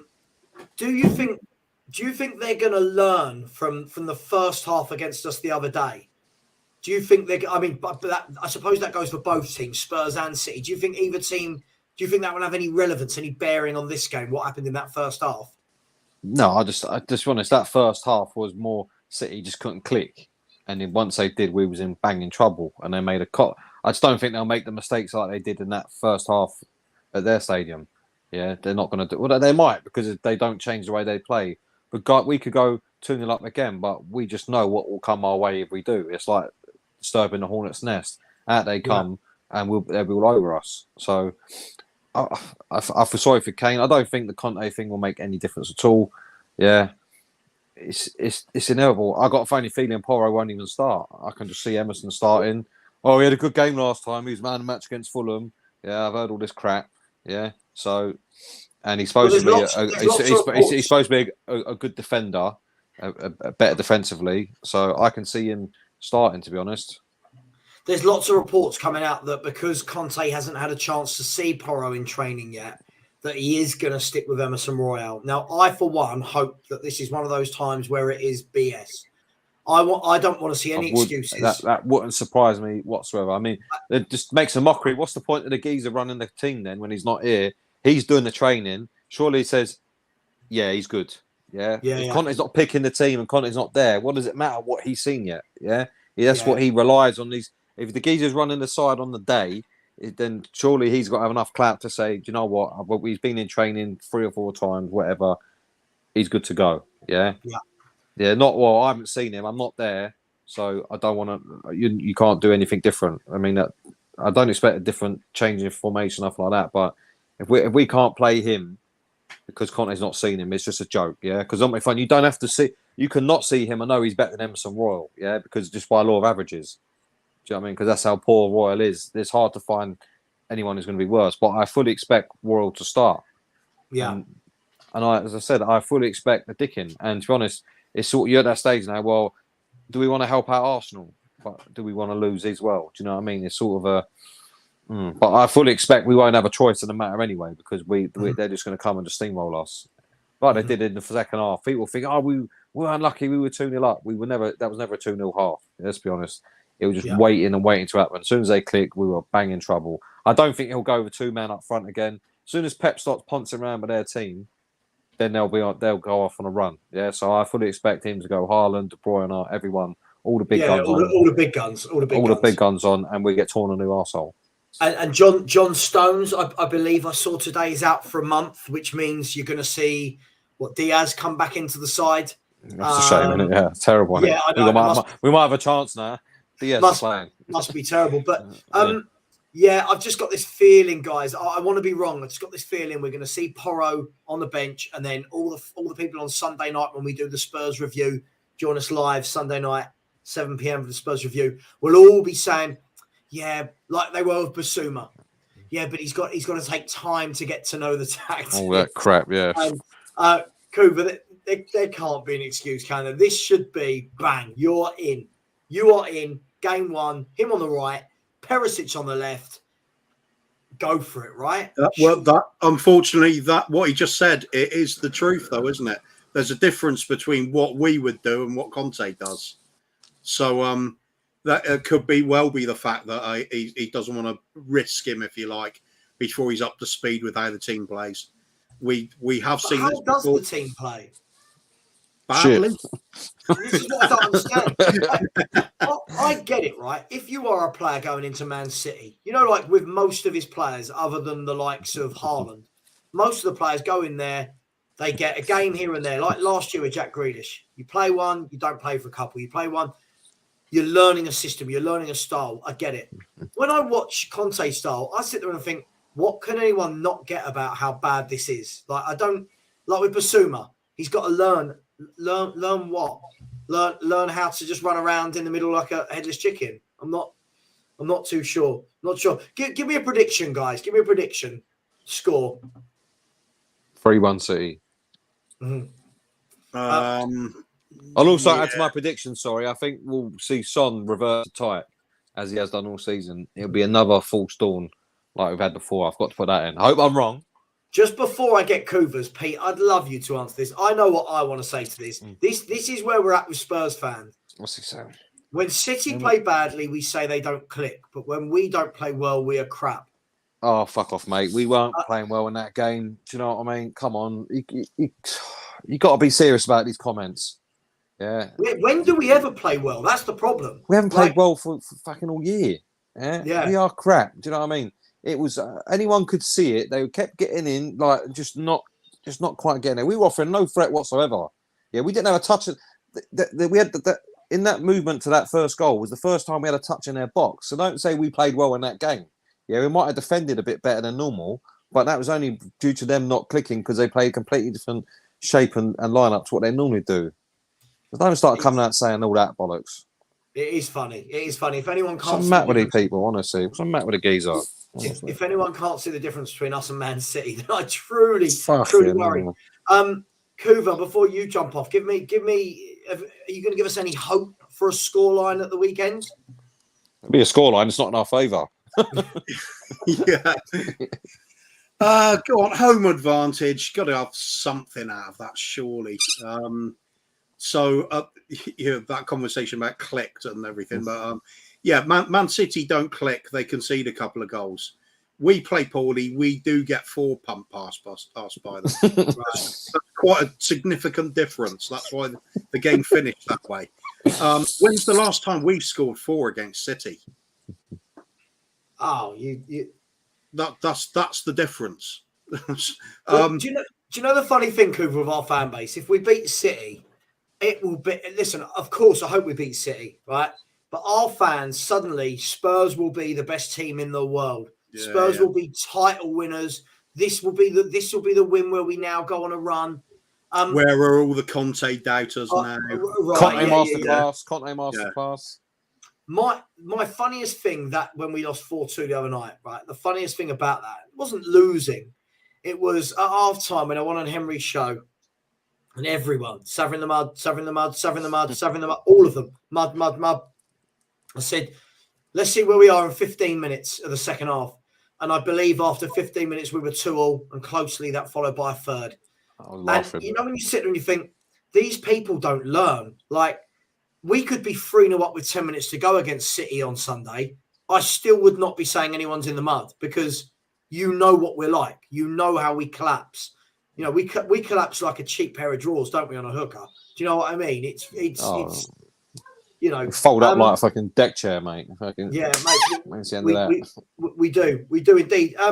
Guys, I know you both need to jump off. So any last words? If not, I will see you on Sunday. Score prediction then quickly. I think we're gonna lose 2-1. I think it'll be a bit closer this time. Mm-hmm. Cooper's going for it. He's brave. Yeah. The best thing we can do for Sunday, mate, in my opinion, is lube up. We're getting done. Do that anyway. Yeah, it's listen, it's not beyond the realms of possibility. Spurs every now and then throw up a result we shouldn't. However, we've not seen that this season so far, have we? That's the difference for me. Normally mind your language, Peter. Same to you, Peter. Watch your tongue, Peter. Look, don't turn up with don't talk to your boss like that, Savva. So, Faz, I'm just going to say, right, you've got to pick a lane. You come in here and wind people up, right? You know you do, because you always say, oh, where's the sense of humour? When someone retaliates, you get annoyed. And I've starred one of your comments that I know you put in minimum of 5 times a show. Minimum. Here it is. I see that. I did see that. Every show. Fishing. Right? This guy told me that Papa Sarr, he did. What did he say? He didn't say he's generational. He said to me, because of a 20-minute cameo against Palace, this guy is Mustard. There was something he said, and I was like, based on what? He said, based on watching him for years. Whenever I watched this guy down at, was it Mets? Whenever I watched Mets last year, I didn't notice the guy playing. And yet he's a generational talent. He's this, he's that. Hey, it is what it is. Listen, mate, don't be so precious. Yeah. If you want to say something and it's bollocks, you're going to get called out on it. Yeah. Same if you want to say something I've said bollocks, fair enough. I don't give a toss. Yeah. Say what you want. Yeah. It is sticks and stones, mate. He's the boss. He can do what he wants. All right. Paid the cost to be the boss, mate. Guys, thank you very much. Everyone else, I will be staying on. I'm putting the link in the chat. If you'd like to come on, please do. Please, Faz, for once, come on and back yourself up. Let's see James Hunter. Let's see all the haters. Kuva, Pete, big up, guys. I will see you on Sunday night. See you later, lads. Little shout out to United Spurs of America. I shall be on there later this evening. Yeah, if you can, if you're up that late, people, go and support United. They're good lads. I like watching them. I've watched them. They're good lads. He comes out with some. It's Jacob, isn't it? Yeah, top man. I like him. Yeah. When I'm watching it, I feel like there's a soothing music tone just playing along. There is, isn't there? Benton Cool. Yeah. Please, guys, get over there. Subscribe to every Spurs YouTube channel. Good lad he is. I like him. Love. Right, can you two get off? You've outstayed your welcome. Yeah, all right. See you later. All right, yeah. I'm the boss, mate. You just told me. If the boss tells me, yeah, I'm off then. Yeah, go on, you can go. You're the boss. I've removed him. There you go. Cheers, I'm the boss. Cheers, mate. See you later. Right, if anyone would like to come on for another 30 to 45 minutes, I've put the link in the chat. Feel free to come on to have your say. I'd love to hear from people that I don't normally hear from as well. Feel free to come on. This is what Spurs YouTube channel should be about. Come on. You can pick any topic you want. Doesn't even have to be Spurs. You can talk about, there's a big game tonight, Fulham versus Chelsea. There's, we've got lots and lots of football to look forward to this weekend. We've got Champions League games coming up in the next couple of weeks against AC Milan. We've got an FA Cup game, which will be either Sheffield United or Wrexham. Kind of want it to be Wrexham. I mean, just the fairy tale story with Ryan Reynolds going there and all of that. Fans, don't be so precious, man. It's just a swear word. Do you know what I learned a long time ago about swear words, about any bad words? You give them power. You choose whether you give them power. If someone tells me to F off, I choose whether or not I want it to hurt me or not. Yeah? So relax, just chill out. It's just a word. So if anyone would like to come on, if they don't, then we can end the show in 10 minutes. If not, if anyone would like to come on, please feel free. The link is in the chat there. We can talk about whatever you want. Yeah, it's definitely Jacob's voice. He's got a very sexual tone to his voice, has Jacob, and lovely hair as well. Guys, talk to me in the chat. Give me your score predictions. What do you think for Sunday? What do you think? I mean, sorry, I said I was putting the link in. There is the link. What is the score prediction? What do we truly believe? Not just with your Spurs heart that you want to win 5-0, but truly, can we get anything? Can we beat Man City?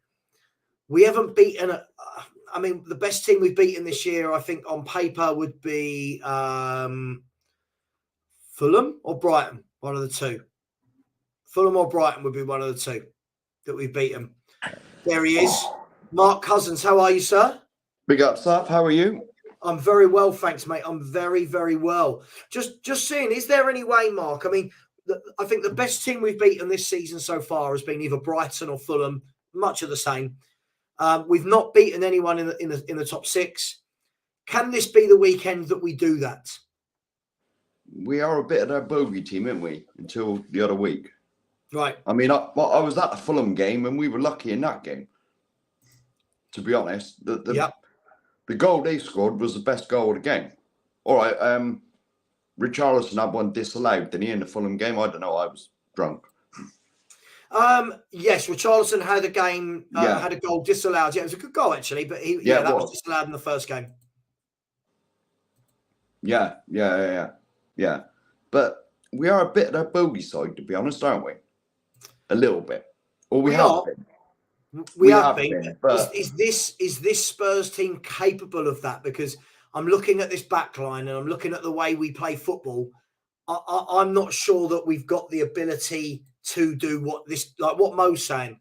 I'm not sure we've got the ability to park a bus. I think we saw at their ground 2-0 up. You're thinking, all right, and then we managed to let in 4 in 45 minutes.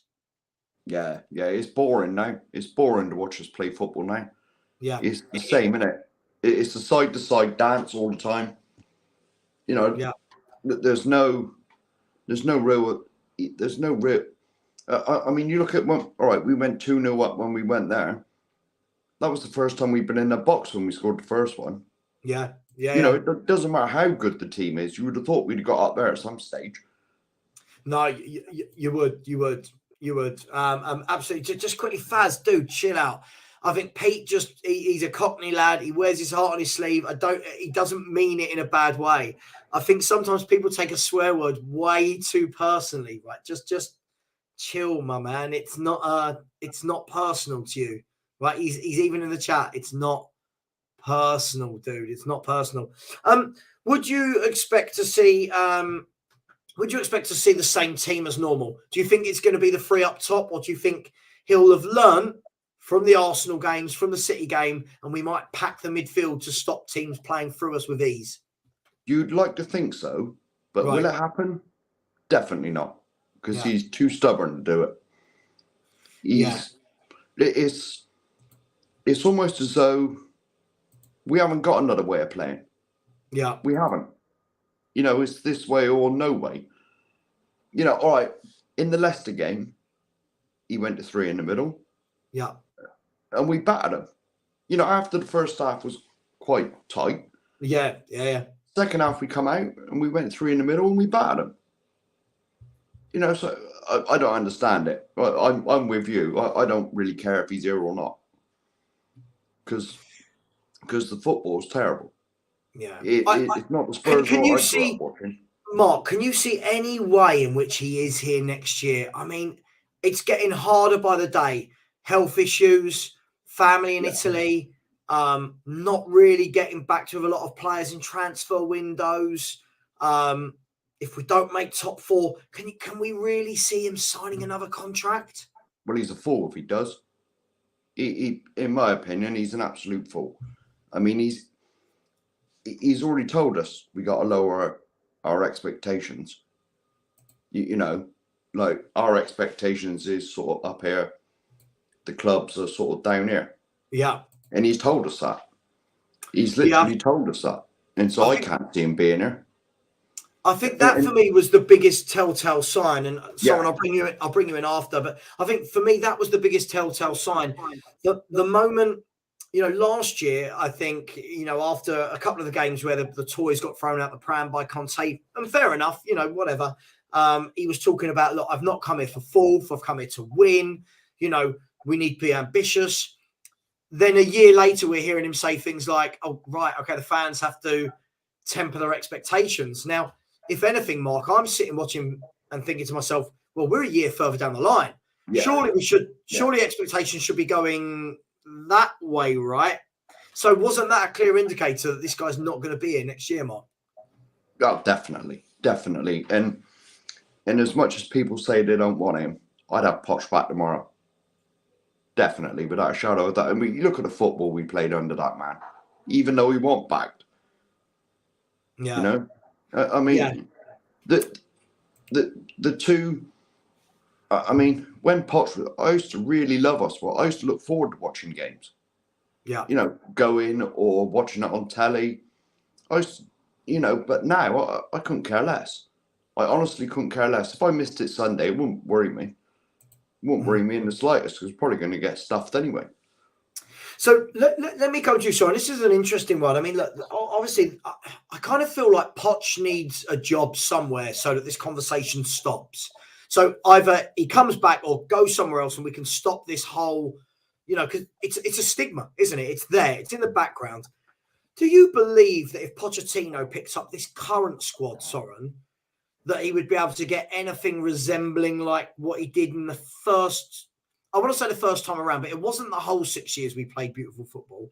There was 3 in the middle, but I think either side for kind of like a year, 18 months was a bit questionable. Do you feel he'd be able to come in and do that? Yeah, for the simple reason, I think Poch is a man manager and he makes the players believe they are more than what they are. He gives them he installs in them that they are, that they're better. That said, and me and you have said this many a times, that we've both said we don't think Conte was the right manager for Tottenham Hotspur. Yeah. That said, now I kind of think because we're like 18 months nearly down the line, we've got to try and keep him, because if we get rid of Conte now, we're back to square one again, where we've got to start getting different players in again to suit whoever comes in next. And as much as I'm not a Conte fan, I think he's a fantastic manager in the right situation. I just don't necessarily think we are the right situation for him. But I think we've kind of got to become the right situation for him now. We've got to do it, because if we don't, then you really do have to say it's another rebuild and it's another start over, and we can't just keep doing that. But isn't the counter to that, Soren? And listen, I'm just sitting on the fence. Forget my opinions. Isn't the counter to that this isn't the guy that notoriously has gone anywhere and built, right? This isn't a guy that goes to Tottenham Hotspurs, who sit in the next echelon below the Liverpools, the Uniteds, the Cities, and we do.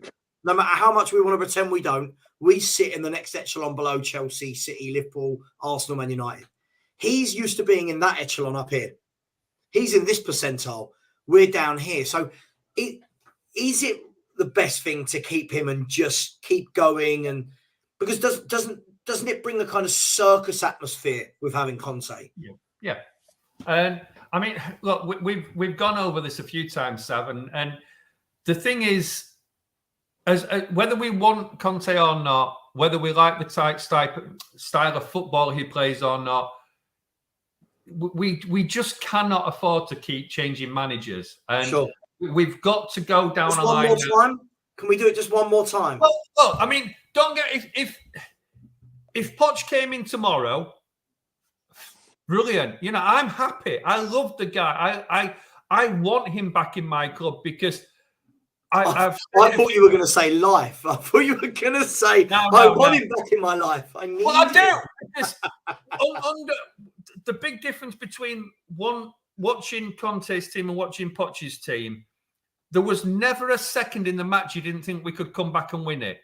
Yeah. Even to the point where the whistle blew, you kind of still thought they're still going to go score a goal. Whereas you watch Conte's team now, and you're just waiting for the first goal to go in to get that feeling of, here we go again. Right, we're going to lose. And as much as Conte is a serial winner, as we keep getting told. Yeah, I want my team to win. I want to do it all, but I don't mind kind of watching the style of football that he's got, as if we win at the end of it. But it's just one of those where you watch the team now, and even sometimes when we've won, you still get to the end of the match and think, oh well, we've won, great. Yeah. Yeah. Whereas under Poch, watching that, I mean, we was discussing this earlier, watching the Man City game, watching the Ajax game, you never kind of thought we weren't going to make it.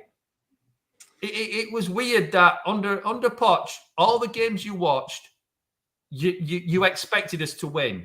And now it's, as much as I want us to win. But the point is, this squad, I would say, is more akin to what he left rather than what he had in the peak.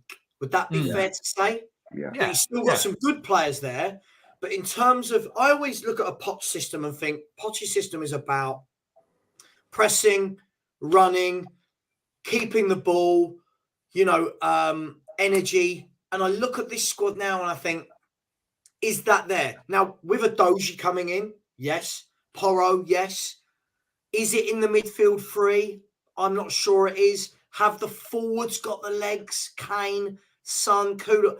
I'm just not sure this is set up. I'll bring you back in here, Mark. I'm not sure this is set up for Poch. But what I do think, and listen, I don't feel either way about Poch, by the way. I'm not a Poch in, Poch out. I don't really care, right? The thing for me, Mark, is this. I think the difference would be is Poch, if he came back, would be given a little bit more leeway, because I don't think the expectation with Poch is as high as it is to win something as it is with Antonio Conte, because he's a winner. Do you know what I mean? Yeah. And I'm not counting the French league. I'm sorry. I'm not counting the French league with PSG. You know what I mean? Yeah. Is there any substance to that? Yeah, definitely. I mean, if Poch did come back and we didn't do very well, he wouldn't get the same treatment as other managers would, because everybody loves him. You know, so certainly not from the fans, because the fans love him. We all do. But like, do we all love him? Yeah, of course we do. I'm going to ask just a quick question before you answer. Everyone in the chat, there's 269 of you. This is a hypothetical game. I don't want any answers about Conte versus Poch. If Conte was not the manager of Tottenham for any reason, Conte doesn't sign a contract, he walks, he's sacked, whatever.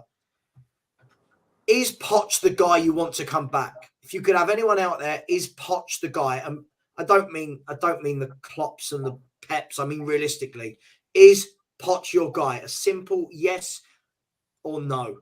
Sorry, I'll be amazed if the majority don't say yes, because I'm early 50s and I saw us win things in the 80s. You know, I was 20 years up. Well, I was coming up 21 last time we won the FA Cup. Mm-hmm.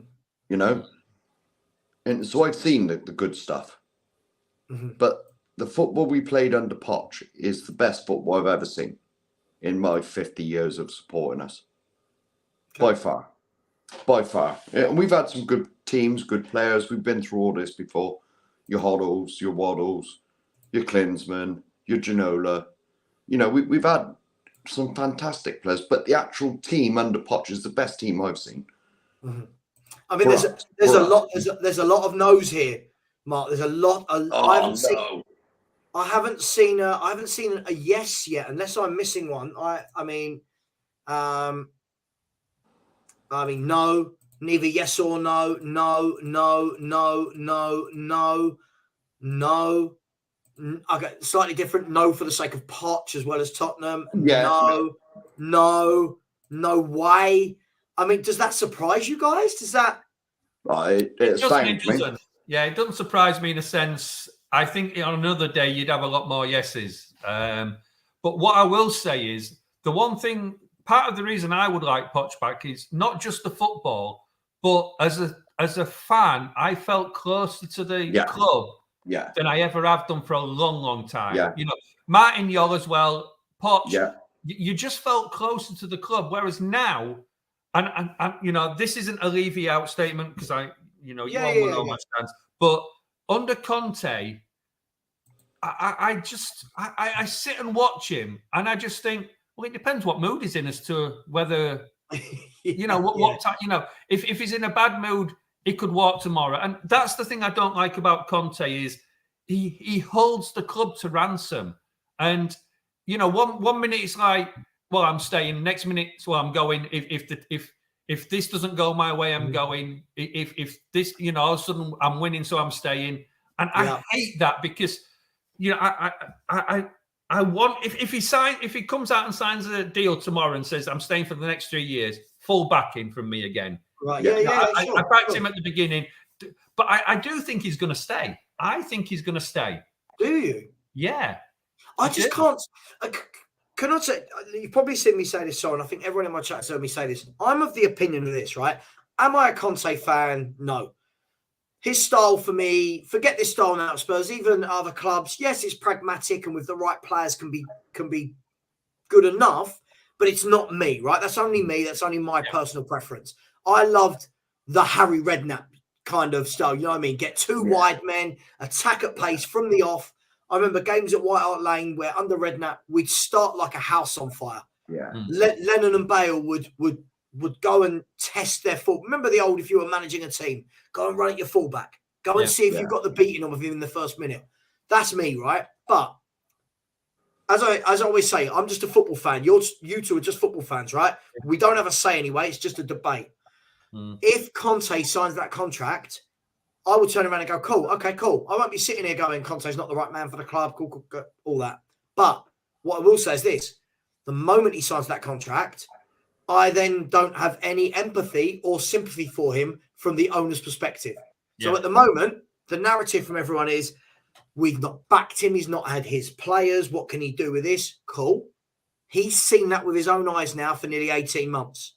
So if he signs a contract off the back of that, when he's not backed again, according to some people in the next window, I won't turn around and go, I feel sorry for him. No, you know what you're letting yourself in for now. That's on him. Would that be fair, or is that harsh? No, I think that's spot on, Savva. But I also think it's one of those that it kind of doesn't matter what happens. Half the fan base won't believe. If he signs, they'll be, oh, well, in theory, he's admitting that he was backed. If he doesn't sign, of course he wasn't backed. And, we're never going to know. But to me, I don't know. I just kind of think that if he wasn't staying and there was no hope of him staying, I don't think we'd have got Porro. I honestly think he is a player that Conte wanted, Conte demanded.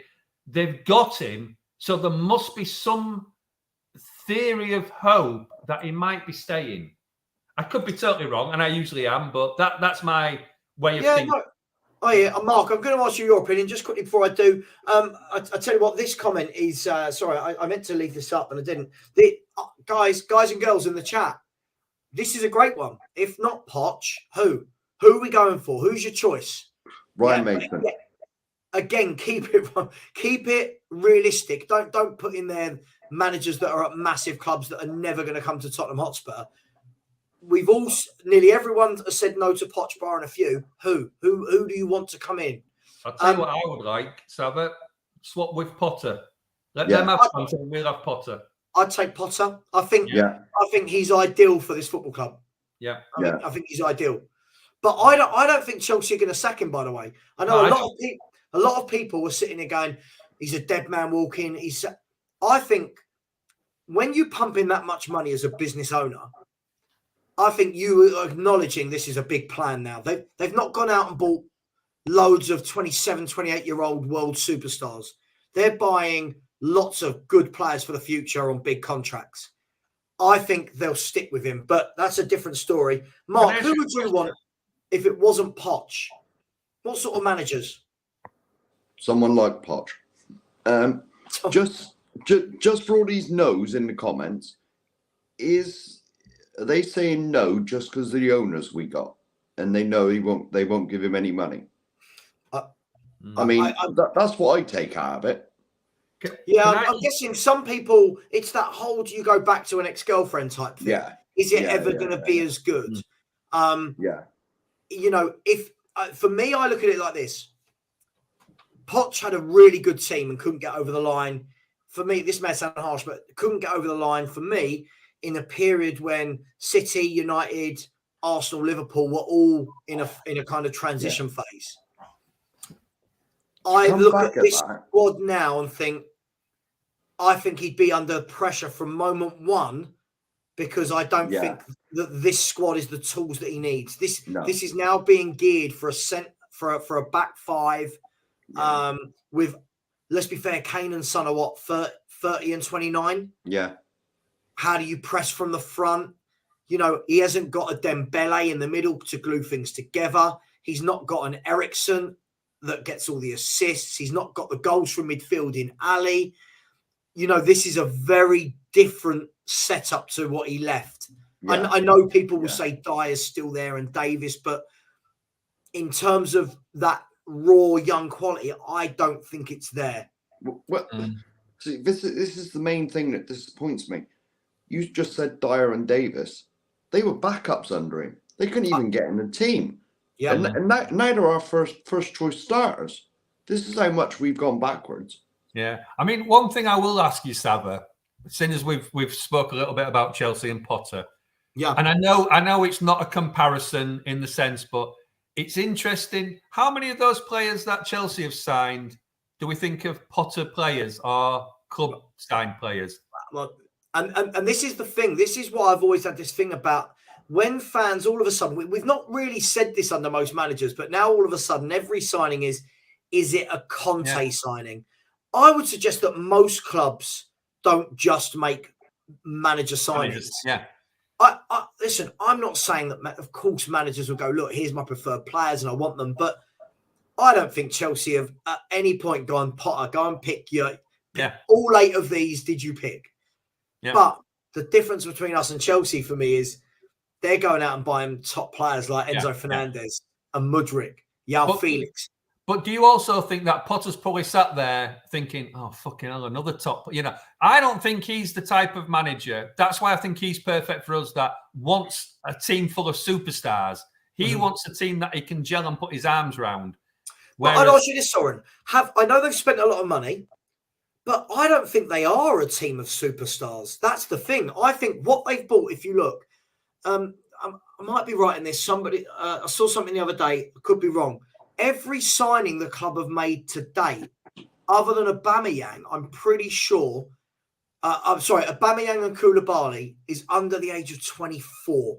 Yeah, right. So they're also at the top of the potential list, if you get what I mean. Sure. But it's not like he's signing Messi's, no, or the broad, like the big egos. The winners. I hope it works for him. I do. I think he's done his tutelage. Would that be the right term? He's done his tutelage. I'm going to use that word anyway. Tutelage at lower clubs. Done a really good job at Brighton. I think he'll come good. But I would have happily have taken him at Spurs. I would have. I said this before. Yeah. Before we got Conte, I would have happily have taken Potter. Someone like people are talking about. Let's have a look. We've got Sherwood. Mike Bassett is my favourite because he plays 4-4-2. If anyone wants to see 4-4-F-2. 4-4-F-2. Yeah. We've got De Zerbi, Tuchel, Potter Conte swap, the sporting manager, Ruben Almiron, Luis Enrique, Marcelo Gallardo, De Zerbi. Soren read my mind. As long as it's nice and clean, Phil. Get Big Dice. Lots of different names. But do you see the thing that's linking them all? They're all manager types. Right.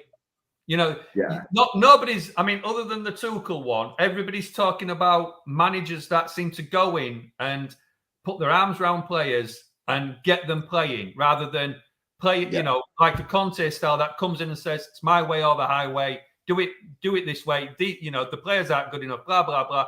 These are managers that go into the club and say, right, I'm going to make the players that you've got better and we'll build from there. The perfect manager for me, and I know we're not going to get him, is Nagelsmann. Yeah, again, another manager that likes to play that type of football. I suppose it comes down to this, guys, right? If you had asked me a year ago, and sorry, when I first started my channel, you were on there, and I was adamant. All I care about is a trophy. Trophy. I'm now at the position where I think we're miles away from a trophy. I just want to see some football. I want to like last week. Last week could have been a month ago. When you just say last week, I was out shopping with the missus, right? And this is relevant, by the way. And I remember looking at my watch, thinking, Spurs kick off in 20 minutes. We've got to go. And then I remember thinking, if I miss the first 10, do you know what I mean? Yeah. Years gone by, I would have been like, babe, I'm going without you. Like, I'm leaving you here. Right? That's where I'm at with it because I don't look forward to it. Yeah, but does that not come back to what I said? It wouldn't matter. Yeah, but does that not come back to what I said earlier, where, like we say, under Poch, you kind of thought we were going to win the game, so you wanted to be there and watch it. Whereas under Conte, now it's like, well, we're probably going to lose. I've even started, if I can't make a match, actually get there or anything, it's like, I'll record it and watch it later.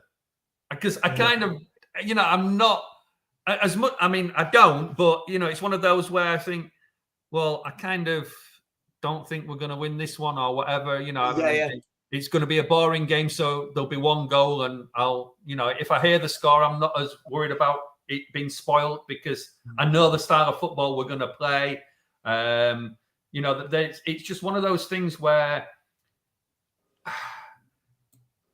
as much as, you know, come game day, come kickoff, I'm up there, I'm ready, I want to watch it.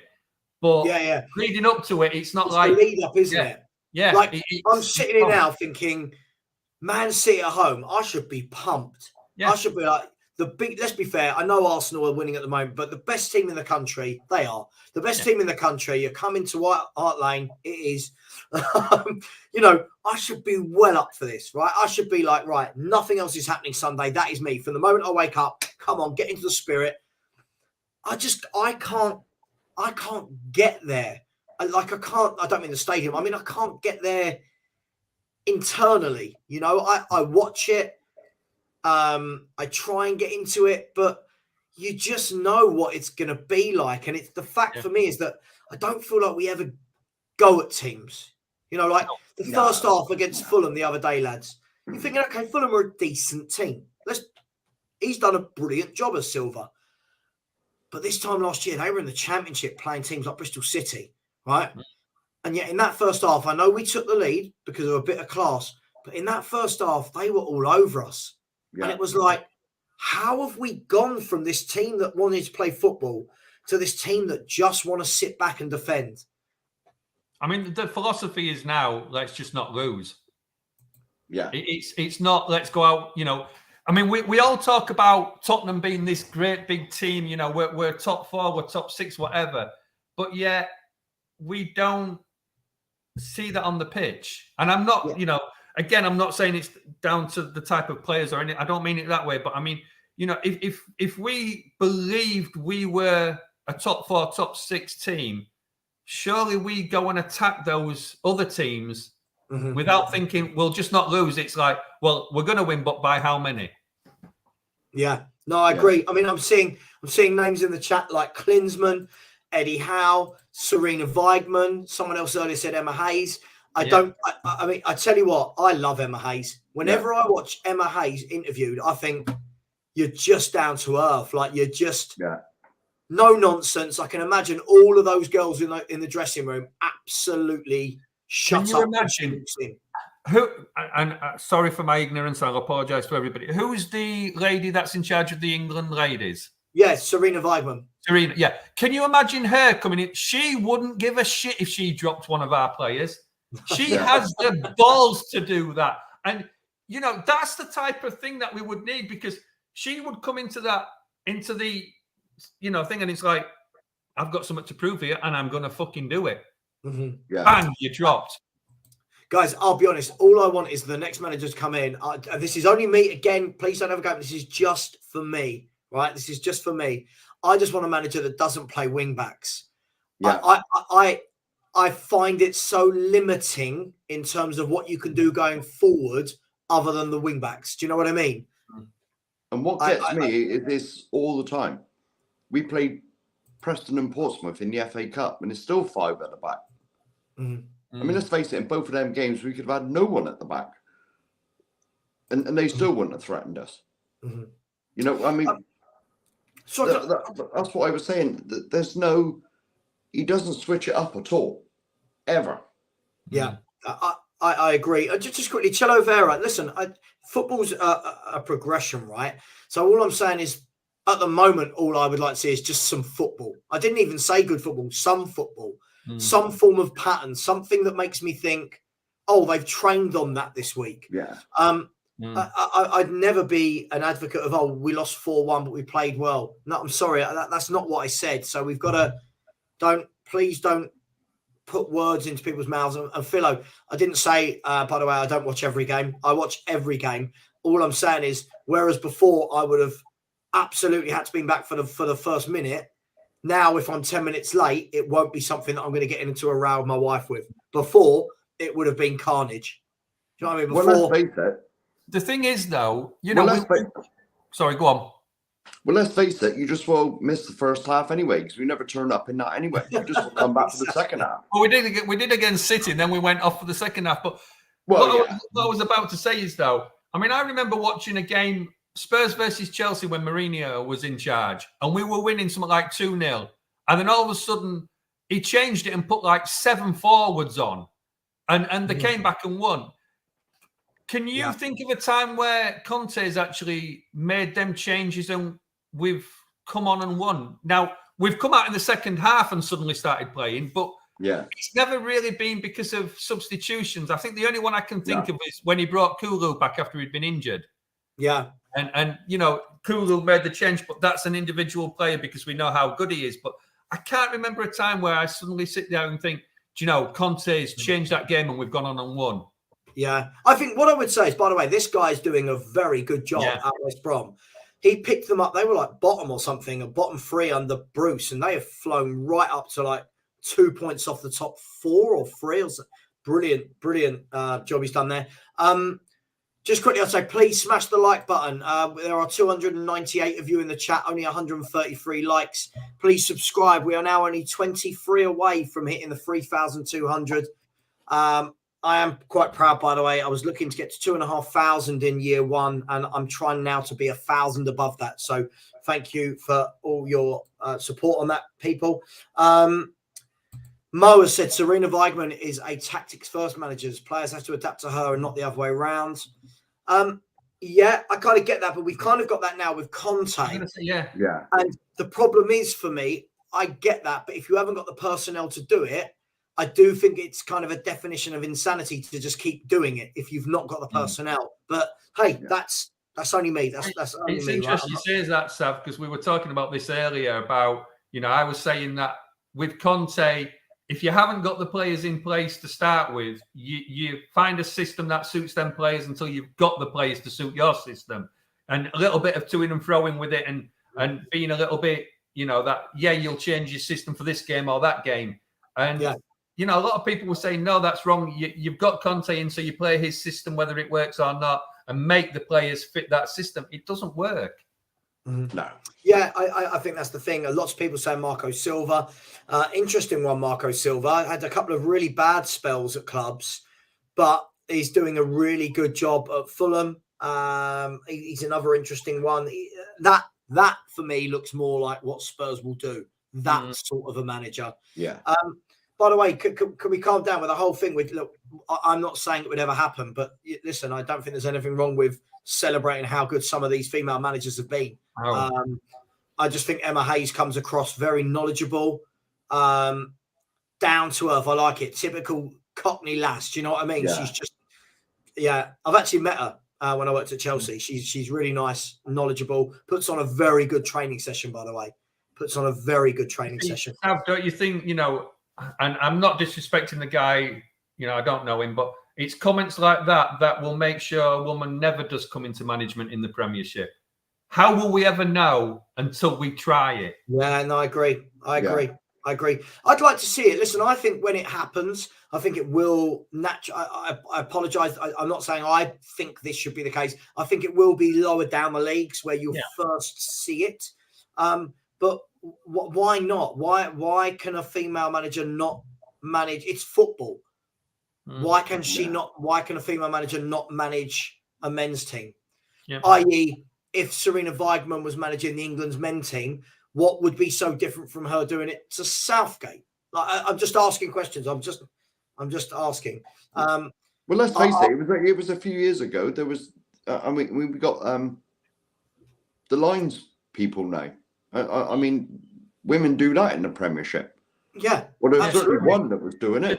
There's a comment here by Stevie D. It's just come up, and it's, to be frank, the women's game isn't anywhere near the men's game, but that's nothing to do with tactical setup. How many managers in any league around the world have never actually played football but have been successful as a manager? There's still enough.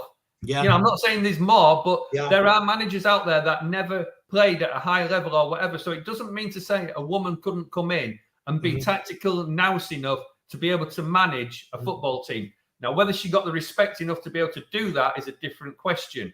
But it's tactical knowledge. That's all that, you know, that's all a manager needs. I mean, who's the guy?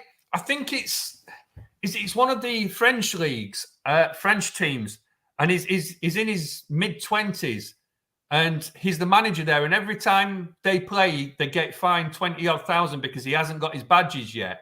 But they're winning, and it's somebody like Ren or somebody like that.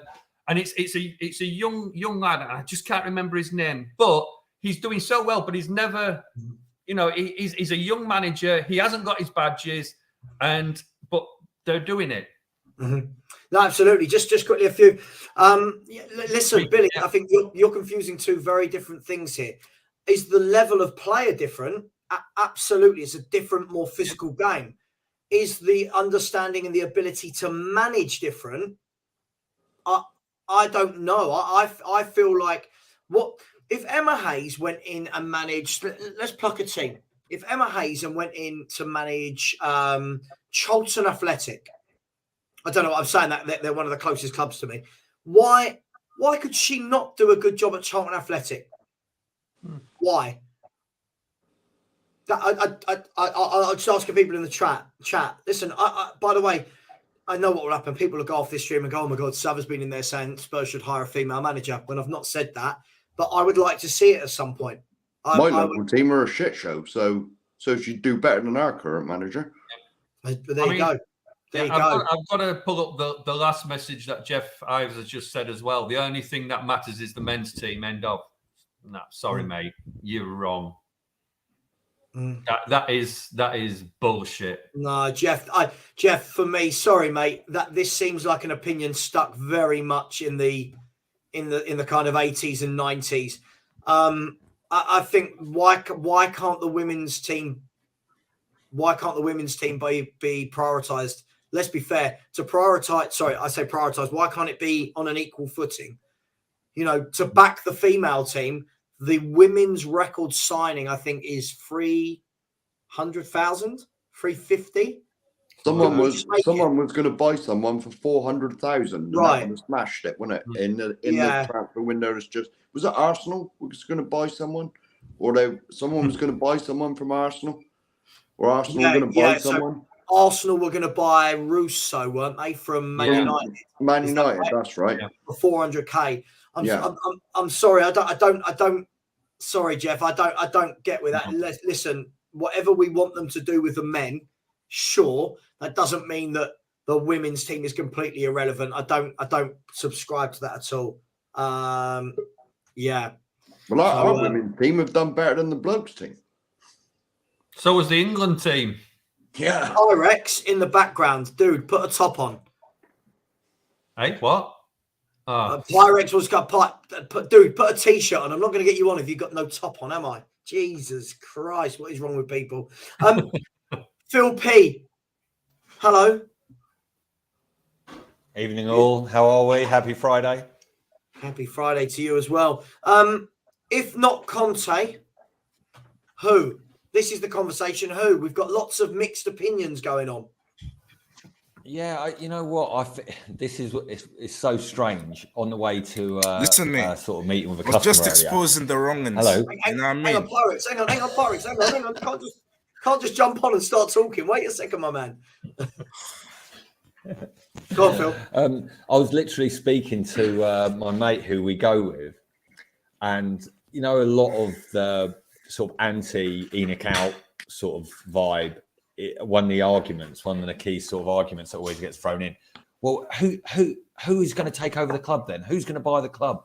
And we were sort of having a bit of a heated debate that if you want a manager out, or if you want the right back to be dropped, you don't necessarily, if say you have reached the end of your rope with Conte, for example, like we're doing now, you might debate who could take over and who you'd want in next. But actually, we're just football supporters. It is just an opinion. I am not going to be sat down in Tottenham Lodge next week by Danny Boy and smoking Joe Lewis on the odd occasion that he might be in the country and knows where the Spurs Lodge actually is, other than on his balance sheet, and asked to interview the next manager. So I'm not actually going to be involved. I'm not bothered. But I mean, in terms of finding whichever billionaire could buy the club. But I think in terms of next person, it's odds on that it is going to be Poch. Let's face it. I mean, I was one of the people, Mark, that said in the chat no, and it's more for everyone's sanity because it's it's very much as you said, Savva. It's like going back to an ex. Yeah, it's a great idea. Sounds great. You're trying to rekindle things.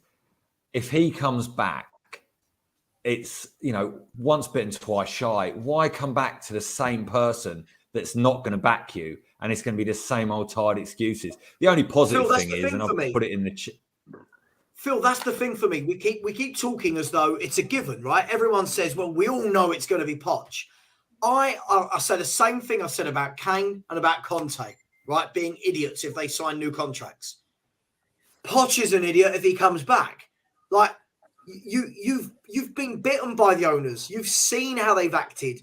Poch must have had in his 6 years, what? Yeah, but Savva, football's full of idiots. We all keep going. I go every Saturday. Do you know what I mean? Yeah, you're the biggest idiot, Phil. Yeah. I know. But listen, I'm going to be taking my Tim Sherwood commemorative gilet off for Sunday. In fact, I'll do it now, boys, because this radiator is getting a bit hot. It's off, right? Because it's all about Man City on Sunday. Up City. Come on, boys. Really? Down with the Spurs. Down with the Woolwich. We're not helping Woolwich out. Get in the mud, Woolwich. No. Let me bring Pyrex in. What Pyrex? You wanted to come on. You came on with a fury to have a go at someone. Who did you want to have a go at? Go for it. Listen, I'm here to mud the wrong ones. You know what I mean? And the brown envelopes in this game, which are the Levy inners, and you have the platform to do it now. Because the problem in your fan base, and I've been saying the problem at your club is Daniel Levy and the wrong ends and the brown envelopes that get paid by the club, and they have to include like season ticket holders because they're feeding. I'm not holding your club to the highest standard. I appreciate it. Listen, I think that. It's the same as anything. I think there's a lot of fans now that are very much Enoch out or if they're not Enoch out, are just very tired of the way the club is run. It's an ongoing thing being a Spurs fan. This isn't new. This isn't a this season thing. I just feel it's been heightened at the moment because Conte is the manager. If we had... Savva, you know what this feels like? We feel like a lot of people have, and obviously, look, I'm not belittling or comparing it really to domestic abuse, because obviously that's a horrific situation and is clearly a bad situation in any person's life that goes through it. But it does feel like we're in an abusive relationship, at least with our chairman, if not our football club completely. But you know what this season feels like? This is like we've been battered behind closed doors and psychologically for years, but now we're actually going down the shop with two black eyes and people are staring at us in like the frozen goods aisle when we're getting like the 60 fish fingers out of the cabinet, and they're going, Jesus Christ, look at the state of him. He's got two black eyes. We just all had an insight. And then I'm walking to work with an air boot and a broken arm and two black eyes, and they're saying, Jesus, Phil's been beaten up by his missus again. Someone called Charline or whatever. That's what this season's like. It's out in the open. There's no more hiding place. If anyone read that statement, right, and I actually had to go back a couple of times because the first time I started reading it, I was like, I can't do this. I cannot do this. And actually, Savva, one thing you said, you some people, in different parts of the fan base and different parts of the content creators. Anyone who sort of has an axe to grind against a Ricky Sachs and the boys, anyone who listened to their show last night, I think they're in the same place a lot of fans. They're pretty moderate, pretty middle of the road guys. They try and be a bit balanced. And I think a lot of them have had it. A lot of them have had enough. And I think that's where a lot of people are. To be fair. And anyone who is... Yeah, sorry, Pirates. I was saying, to be fair, they're sponsored by the club. So do you expect them to call out the club, though? Because all in all, it comes to what I say, they're brown envelopes because they're paid by the club. Whose brown envelopes? Like the bigger platforms that get access to the... Have you got proof of that? Right. Hang on, Pyrex. This is a slippery slope. Listen, right. First and foremost, let's put this out there. First of all, I don't want to talk about individual channels. I don't think it's right to talk about. I'm not talking about individual channels. I'm talking about random people like that. So have you got proof? Have you got proof that these people are being bribed not to say things? Because if you haven't, you're coming out with that. Like the proof is that they rarely call out the club because it's similar to Arsenal because we have fans that are half and half, but in all they have to be like moderate in it. So if they've got a different opinion to you, they must be being bribed. What? So if they've got a different opinion to you and they don't think Levy should be out, then they're being bribed. Is that what you're saying? I mean, in a way, because they're having like the sponsors and this, that, and the other, and revenue. So let me ask you. I'll tell you what. Let's look at it like this. Okay, there's different ways to look at this, right? First and foremost, what we can't say is anyone that isn't calling out the club is bribed. We can't say that, right? No. Some people like the owners, right? Cool. I don't agree with that, but they're human beings. They've got an opinion. They can like the owners. Some people don't like the owners, but don't want to say it. Cool. People want an easy life. I get that. Then you get the people that are very happy to go, yep, I'm Enoch out, Levy out. What we've got to do, though, with the channels, and you've got to remember this, right? When we talk about channels being sponsored, what they're allowed to say, what they're not, some of these people, right? I'm just going to put all of the big channels into this bracket here, right? First and foremost, we don't know who's being sponsored by who or what, right? Second of all, we don't know the agreement they've got in that sponsorship, right? We don't know that. Third of all, some of these people, this is their day-to-day job, right? So when you come onto my channel, this is my, I think the kids of today would say, this is my side hustle, if that's a thing, right? That was the coolest thing I've ever said, right? But I'm not paid by anyone. So like when I had my channel before. I've been sick in my mouth a little bit. Well, it wouldn't be the first time. At least it's your own sick this time, right? When I had my channel before. That's right? not my mouth. Oh, when I had my channel before, guys, I was sponsored by Manscaped, right? I was waiting for you to mention them. I was waiting for you to. Now, Manscaped. Where are we going? Right, hang on, guys. Manscaped will sponsor a lot of channels, but Manscaped have absolutely no kind of say over what content you put out. They choose, right, you've got a lot of viewers. We're going to give you, put our logo in the corner of your screen. What we'll do as well is anyone who gives the discount code that you use, we pay you some money off that. So people like me will go, guys, go and buy something from Manscaped. Blah, blah, blah. There will be bigger companies such as William Hill, who are the sponsors, one of about 95 million at Tottenham. If William Hill were to come to me and say, right, Savva, we want to sponsor your channel, they would sit me down and go, you cannot say this, and this. And then that's for me to decide what's more important to me. Is it my beliefs or is this my full-time job? And I go, and by the way, I'm just plucking a number from thin air here. Oh, William Hill are going to give me $5,000 a month to just put their logo in my show. Is that more important to me than saying Enoch out, Enoch out? Well, if it's my full-time job, damn right it is, right? That's anyone in life. But what we can't do is put everybody into this category where, oh my God, they've not said what I believe, so they are brown envelope being paid off. Ricky Sachs, he won't mind me saying this, so speak to Ricky, lovely guy. Ricky Sachs, the last one on Spurs. Yeah, he's got sponsorships. Doesn't mean he's told what to say. Ricky's a quiet lad, set up his channel, he's doing it his way. No one, not one of us can turn around and go, Ricky, you're not Enoch out because you don't say it 100 times in your show. We've got to be careful with this, guys. Sorry, ran over, but we've got to be really careful with lumping everybody into one bucket with this type of conversation. It's not fair. What you find, Sav, I think, is you've got sections of fans. So you've got those that are staunch Levy out. You've got those that sit on the fence, and you've got those that I don't think there's many people that say they want Levy to stay. There are people that'll say, like me, that if Levy stays, fine. If he goes, fine. Doesn't mean to say that we don't all want the same thing in the long run. Now, where you said earlier, Pyrex, that, you know, the worst thing are those that are not Levy out, which is me. The worst people are those that are Levy out but don't want to do anything about it, that sit on the fence and say it's somebody else's job to do it. They're the ones that are the problem because they don't go with what they believe. Now, I'll stand here and I'll agree with what most Levy out fans are saying, that we haven't backed the managers at the right time. We haven't done this. We've spent money stupidly. We've done this. We've done things wrong. Nobody can argue about that. Nobody can argue about we need this player or we need that player, because we do.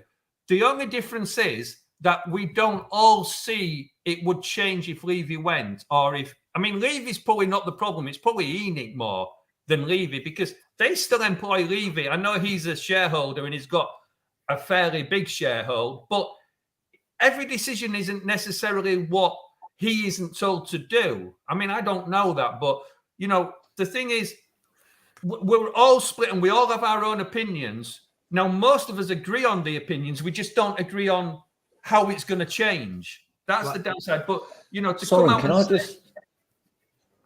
I ask something, right? Because I think there's so many elements to this. Because I think with the whole Enoch situation, and just actually, firstly, go back what you were talking about, Pirates. I think a big problem either within our fan base and with the content providers as well is, I think from a lot of content providers, and I'm sure Last Word on Spurs have said this recently themselves as well, they didn't ever want to be an AFTV. You know, so they were almost like, you know, we're not going to go down that route. We don't want to be the Spurs version of that. We're just going to talk about the football. And that was from the inception, that was what they wanted to be. And I think that's what they've done. But also, Soren, just going back to what you're saying there, mate, and this is something I've thought about a lot because I'm staunch Enoch out. What I struggle with, I think, is surely we would all be better off, because look, and this is something Savva said so much on this channel, and I think he's spot on. And I think this is where maybe some of the people not wanting to get involved comes from as well. Is Tottenham Hotspur is a privately owned company by Enoch, obviously majority share. We cannot, unless we all band together, and I did fly this as a joke at first, but then I worked out we've got a few million supporters worldwide. We only had to chuck in a few quid to get to the 5 billion that they probably want. But anyway, let's part that. That's on a different 24-hour stream, Savva. We'll sort that out another time. But even if we can't force them to sell. So I think that puts a lot of people off. Like, what are you boys doing? You know, belittling us because we're the bedsheet brigade. You're not going to force Enoch and Joe Lewis to sell the club. You know, they're not going to do it until someone comes along with the money they want. That is obviously true, and I agree with that. But where I'm coming from is, unless we do something, you know, nothing changes unless something changes. Unless we hold Levy and Enoch to a greater account, it's just going to keep on going.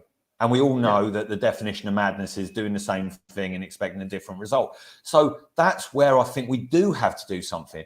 But again, I think some fans are put off for many reasons. I think some are put off by some of the language that's been used. And I think some people have sort of thought, you know, is this bordering on anti-Semitic? I think that is going down a massive like blind alley. I don't think anyone, if you look at some of the key people within the Enoch out, i.e. Daigle, you know, I don't know, unless he's very twisted, I don't think he's anti-Semitic. Bearing in mind his heritage. Exactly.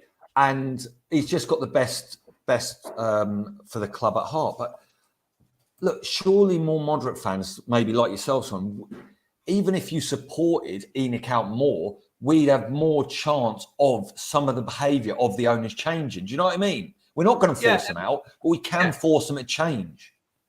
I get where you're coming from with that, and it's one of those where I think you've got to look at it in a few different ways. Now, part of what you just said with, you know, the problem is sometimes it's how those that are staunchly Enoch out come and attack those that maybe aren't staunchly Enoch out.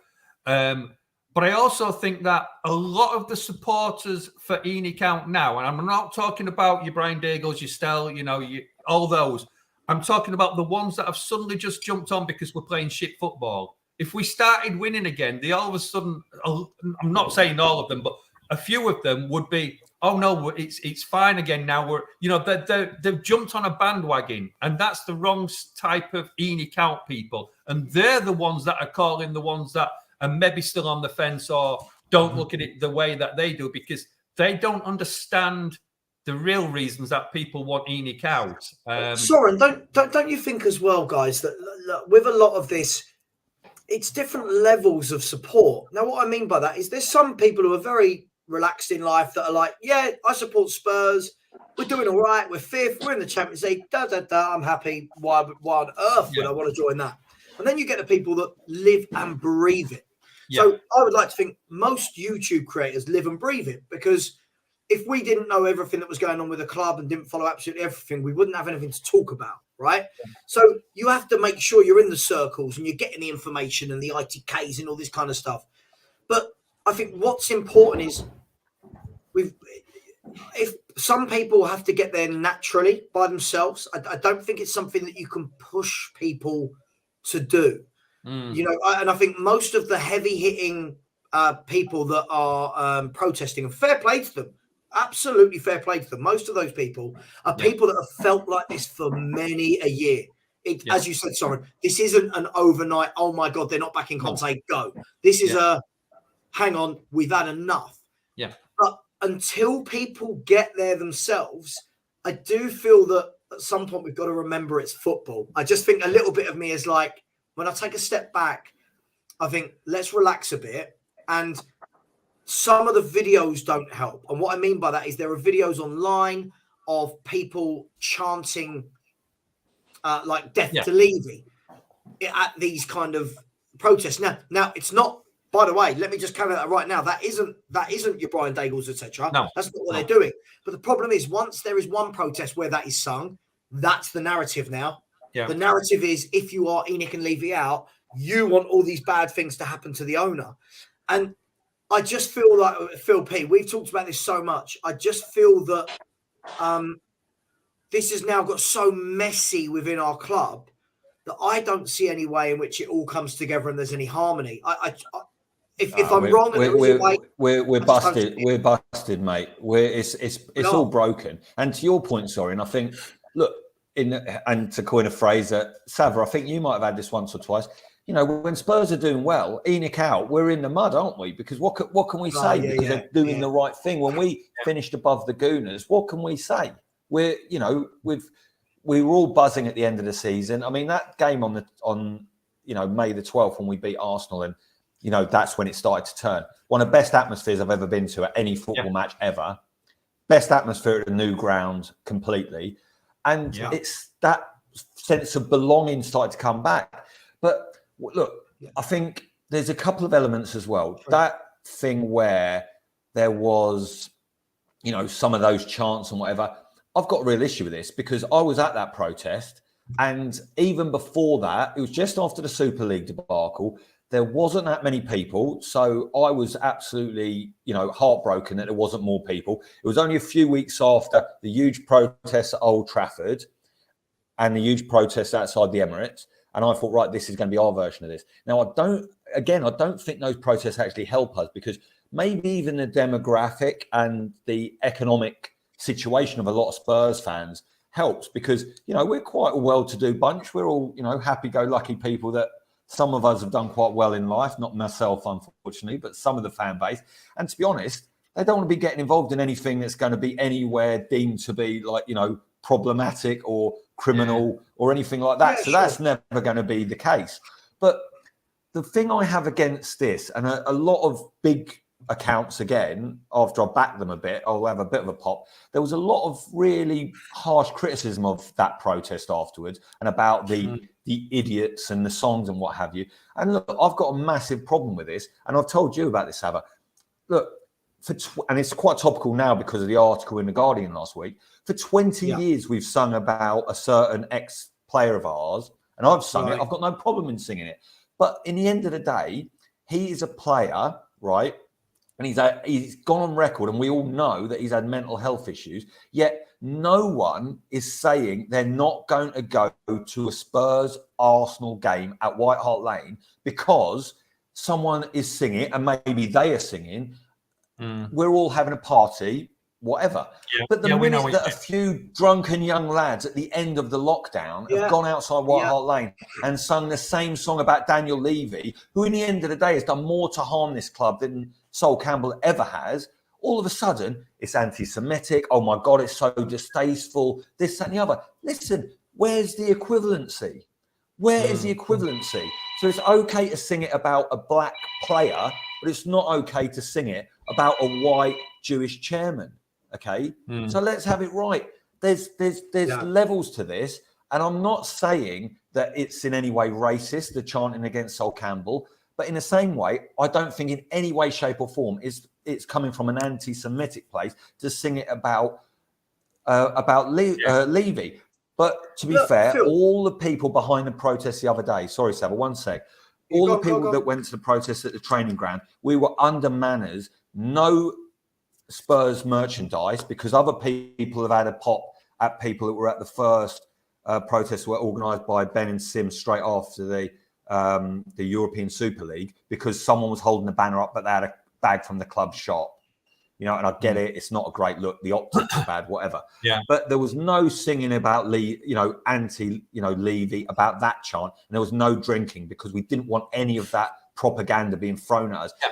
But in the end of the day, if the reason you're not getting on board with Enoch out, Levy out, and not trying to make a change for the club for the better is because of a song or because some people turned up with drink, you've got to have a long, hard look at yourself, because this is football culture.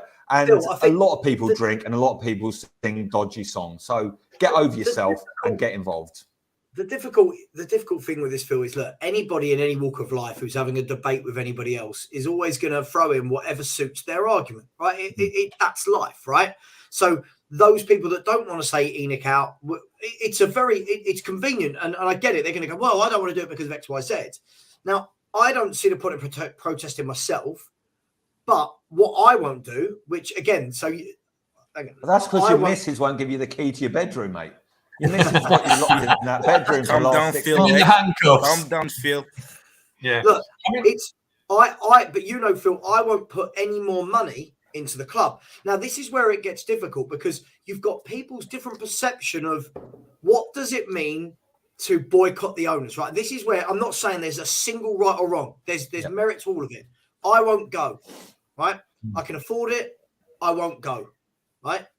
Let's have that really clear. I will not go. I will not pay any money to go and watch Spurs, right? Then you get people who protest massively but still pay, and then I get what they're saying. Well, why would I give up my ticket? Right, of course, and I get that as well. Then you get people saying, that are Spurs, that are Enoch and Levy out, but yet you see them, they're walking down with a brand new shirt. They've got all the merchandise, and I get that as well, because it's still the club you support. But at the same time, this is why would the owners ever leave? This is why, for me, this isn't a simple conversation, the Enoch Levy out thing. Yeah. It isn't. And I know some people will tell you it's very simple to get them out. We all know, we're all grown-ups, right?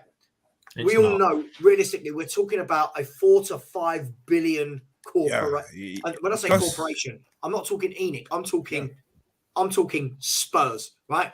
Yeah, Spurs, you become big.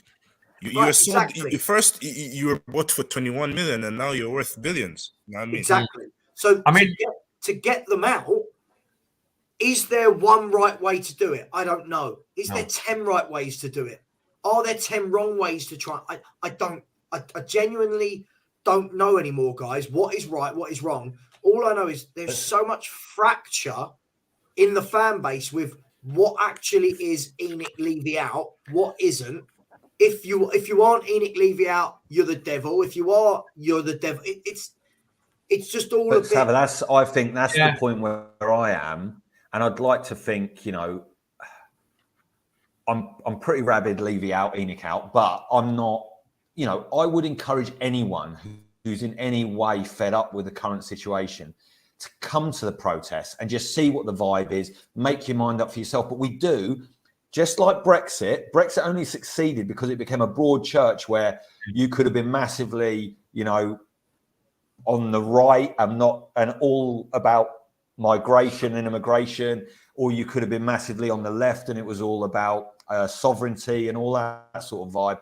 But it succeeded because basically it didn't matter why, and there were people just protest vote, but they all came together. Until we get more people in and attacking, this is the thing, attacking people for why they're not supporting it isn't going to fly anymore, isn't going to fly. So although I went on a rant, I would just encourage everyone, just come down, see what the vibe is, and just have your voice heard. I don't think because it's in the attacking, end, sir. I mean, the thing is, Phil, I think it's Phil, isn't it? Yeah. It's Phil. The thing that I kind of don't agree with, but I fully understand the reasons and I fully understand why Enoch out has to be done this way is you highlighted the fact of the Arsenal game last year was the best atmosphere in the ground that we've ever had for, in this ground. And the team went on and they won. Now you look at it this year and you hear the Levy out songs during the match and then the players are playing shit. Now, to me, if I was Levy out, I would want to see it before the game starts, half time, and at the end of it. And while the game is actually on, we support the team. But I understand the reasons we can't do it that way because then it makes it look like, it's a bit fickle. And that's the best part to be heard is while the game's on. And I get that. But to me, it's almost as if we're, a lot of the Levy out, and I'm not saying you and I'm not saying any particular names. It's more we don't really care about the club anymore. We just want to make sure that we're heard rather than we still love the club. You've paid your money to get in there. Support the team while they're playing and then make your protests.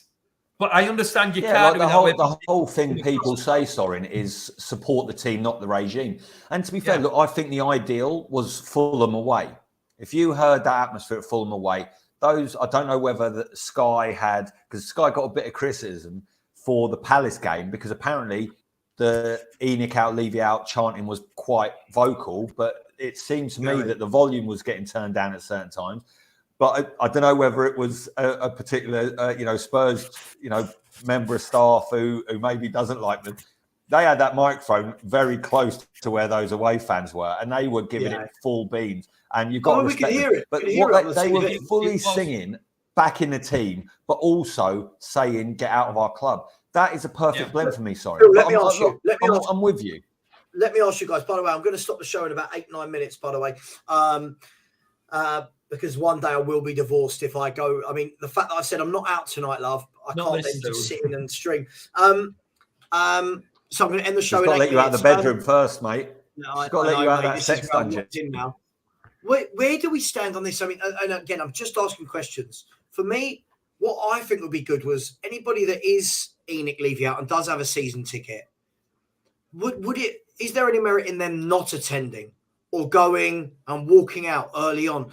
Again, I'm not saying anything is right or wrong, but there are so many different things I hear, guys, as to what everyone thinks the right way to do it is, that until I think everyone's united on one page, I just can't see. We hear about other clubs. We hear about, well, look what United did. Look what Newcastle did. Look what Arsenal did. What I feel is those clubs, to me, it felt like they were all on the same page, right? Yeah. So all the fans hated the Glazers. All the fans hated Mike Ashley. At Spurs, I don't think we're there. I genuinely don't think we're there yet. You look at it with Arsenal last year and the year before. When they were all wanting everything changed, and then now they're winning the league, and all of a sudden it's okay. I mean, not with all fans, I get that, but you just kind of think again with our fans that we're basically turning on ourselves. We can't get any harmony without in the fan base. We can't get any harmony within the club, and you just think like the boycott. If people don't go to the games, somebody else will pay the ticket to get in instead. So you kind of look at it. What is the best way to do it? One thing though, Soren, that what I would say, and it is getting to the point where even me saying, look, obviously, I've already paid up, so it's gone. Levy's got me. But there's loads of chat about maybe walk in on 22 minutes, obviously to signify the 22 years, or walk out on 22 minutes. I mean, I'd be up for that on Sunday. The only thing I will tell you something. If I walk in on 22 minutes, you can guarantee Kane will have scored his record goal on 19. But the thing is with that, you know, and I get the reasons for doing it, but can you imagine the team, the fans walk out on 22 minutes, what it does to those players? And it's the players. And this is where I think there's a problem with this. There is a problem with this.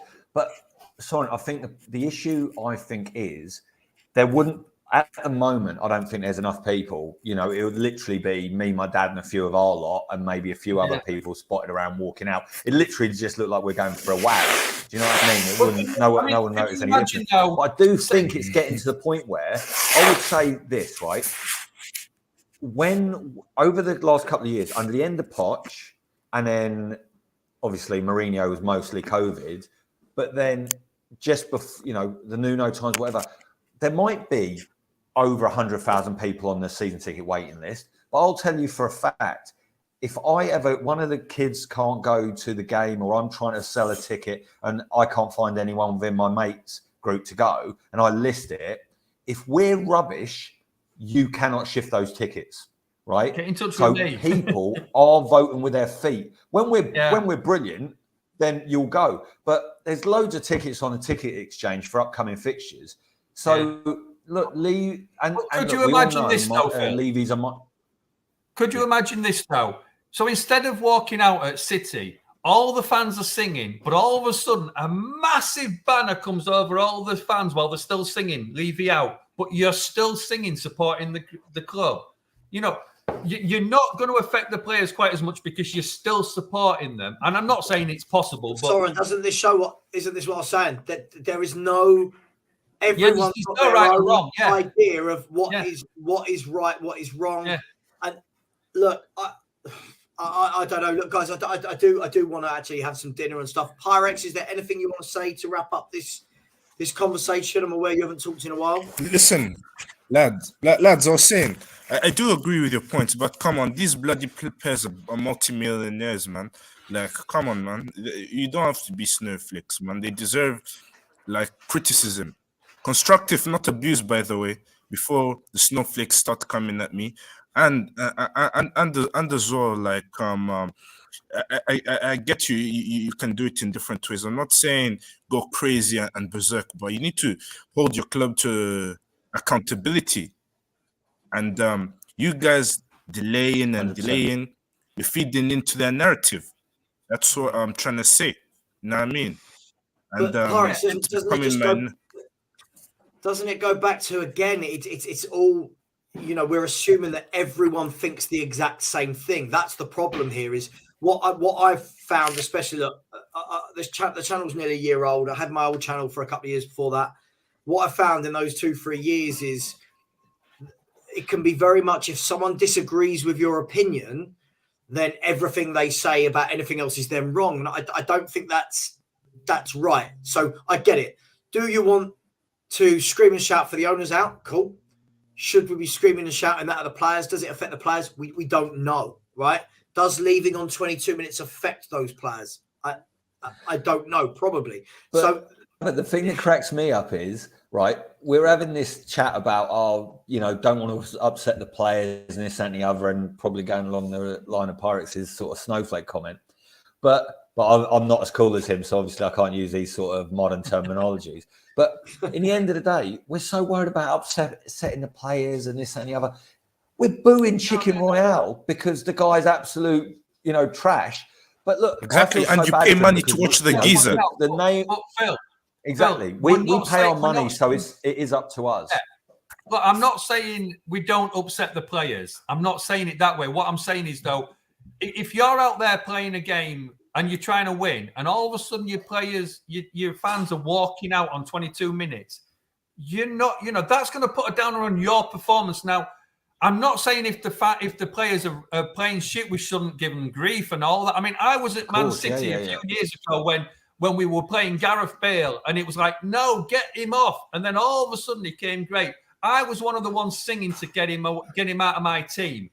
And then all of a sudden but what I'm saying is that it's not, I'm not saying that we shouldn't upset the players. What I'm saying is, though, that if we all walk out and they lose the game, the first thing that's going to be said is, "Oh, it's Levy's fault." Well, no, it's partly our fault as well for walking out and disrupting. No, it's the players that play on the pitch, though. Yeah, but Do they? sorry, the Know what I problem mean? is, right, how many players have we blamed? How many managers have we blamed? In the end of the day, the common denominator, the only people that have been common throughout this whole time is us we don't blame the managers and the guy in the chairman's seat. The one thing I would say, right, what do you guys think about this? And I'm mindful Savva's fish fingers are about to start burning. I've got a few more minutes. I'm definitely out of here by 7. Definitely. Do you think, even though obviously the statement is so tone deaf, it's an absolute joke, right? And me and Sav were joking before, weren't we, about the buzzword bingo? The thing, I wonder whether the radio silence we get from Levy, we project a lot of things onto him. You know, we project control freak, you know, all these things. But in the end of the day, he's just a bagman for smoking Joe Lewis, isn't he? Yeah. Right? Yeah. It's not rocket science. He's not the one in control, right? He's just the one, you know, there sitting, getting a good wage out of it, obviously, the best in Europe for a chairman. But, you know, in the end, it's smoking Joe Lewis. It's you know, it's all of it. If Levy was to change, it would be interesting to see whether anything changed at the club, because I'm not convinced it would, but maybe. Just quickly. Sorry, the angry cock, whoever you are, listen, I get it. Can you please stop with the spam? I get it. You hate Enoch, you hate Levy. I get it. But it's great name though, Savva. That is a great name. It's a great name, but it's just a little bit over. I don't want my show to ever become boom, boom, like the whole thing is about one thing. Just relax. Yeah, but hold on, Savva. He's really balanced. He wants Enoch out and Levy out. That's like a square meal as far as I'm concerned. You know what I mean? Listen, angry cock.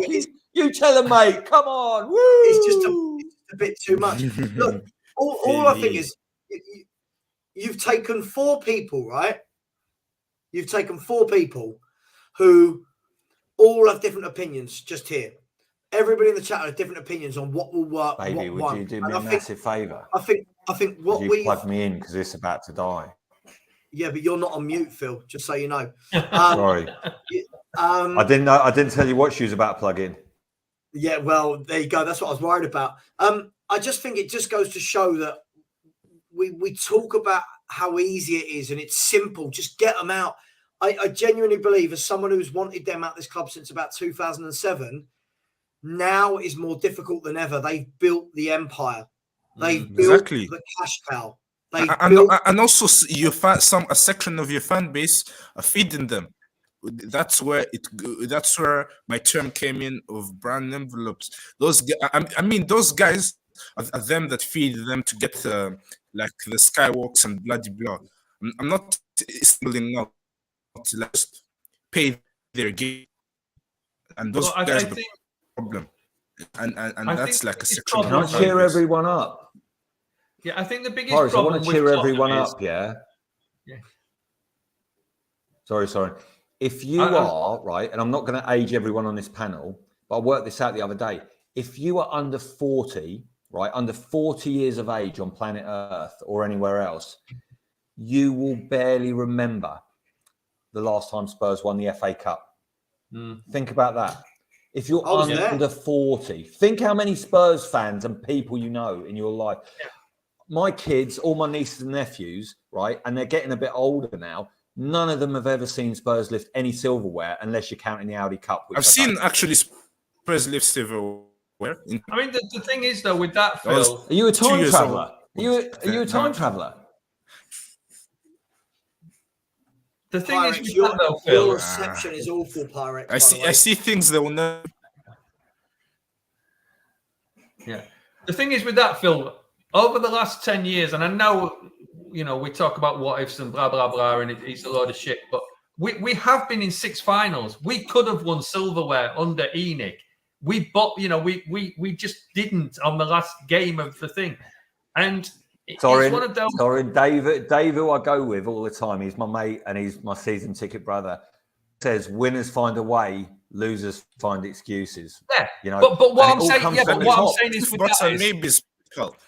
but the excuses that we're giving for not winning is Levy's fault. Well, if the Yeah, he players didn't had back your turned up on players. those How finals, many? You've had 14 managers, my geezer, and then how many has he backed? None of them, mate. I mean, there were a couple of crap ones. What do you call backed? Spending money on the team. He has backed them then. Yeah, spending money on the team and getting the right players for the position. That's the difference. That's the difference. He has backed them with money. He hasn't backed them with the right I think it's players. mentality as Now, well, Soren. Don't you think? He does Don't you not. think Levy. Yeah, but Phil, Levy does not pick the players that we buy. He is told what players to buy. So he has bought the players he's been advised to buy. Now, you know, some of them might not by be the right people players. he's employed. By Exactly, people he's but employed. Guys, And that's the only point. decent one that he had, he sacked. Guys, before we go Mitchell. to a completely different conversation about who should have won what, listen, I do need to end the show. First of all, Savva, Pyrex, we thank need you for another coming on. 24-hour stream. 24 hours. It's obviously not. Listen, please, the Angry Cock, please stop calling people plants. Everyone's allowed an opinion. Please stop. I don't like that on my show. I don't want my show to be the Enoch out show. Yeah, there are other shows you can watch that do that. Come on, man. Show some respect, man. Respect your elderly ones, mate. What are you trying to say? I'm old. Jesus. Well, listen, to be fair, Angry Cock, you might disagree with Soren on some things, but he's got the best panic room of all time. Look at that panic room. It's unbelievable. For sure. But listen, guys. Yeah, I'm sure it is hard being an Angry Cock. Yes. Anyway, before we joke about that, guys, thank you very much, Phil, Soren, Pyrex. Thanks for coming on. Thanks to everyone in the chat. We've been going for nearly 3 hours now. Please, if you can help me, I'm trying to get to 3,500 as quickly as possible. If anyone can, please subscribe. If you liked the content, please do. And thank you very much. Please smash the like button. We'll see you all again next week. We'll do another show like this, probably one during the week as well. Can I just say one thing in response to the Angry Cock? Yes, I am a plant. I'm a big old oak who's wise. Oh, yeah, man. Mic drop. Right, guys, thank you very much. I'm ending the show. Thank you very much. See you later. Come on, City. Come on, City. Oh, shut up.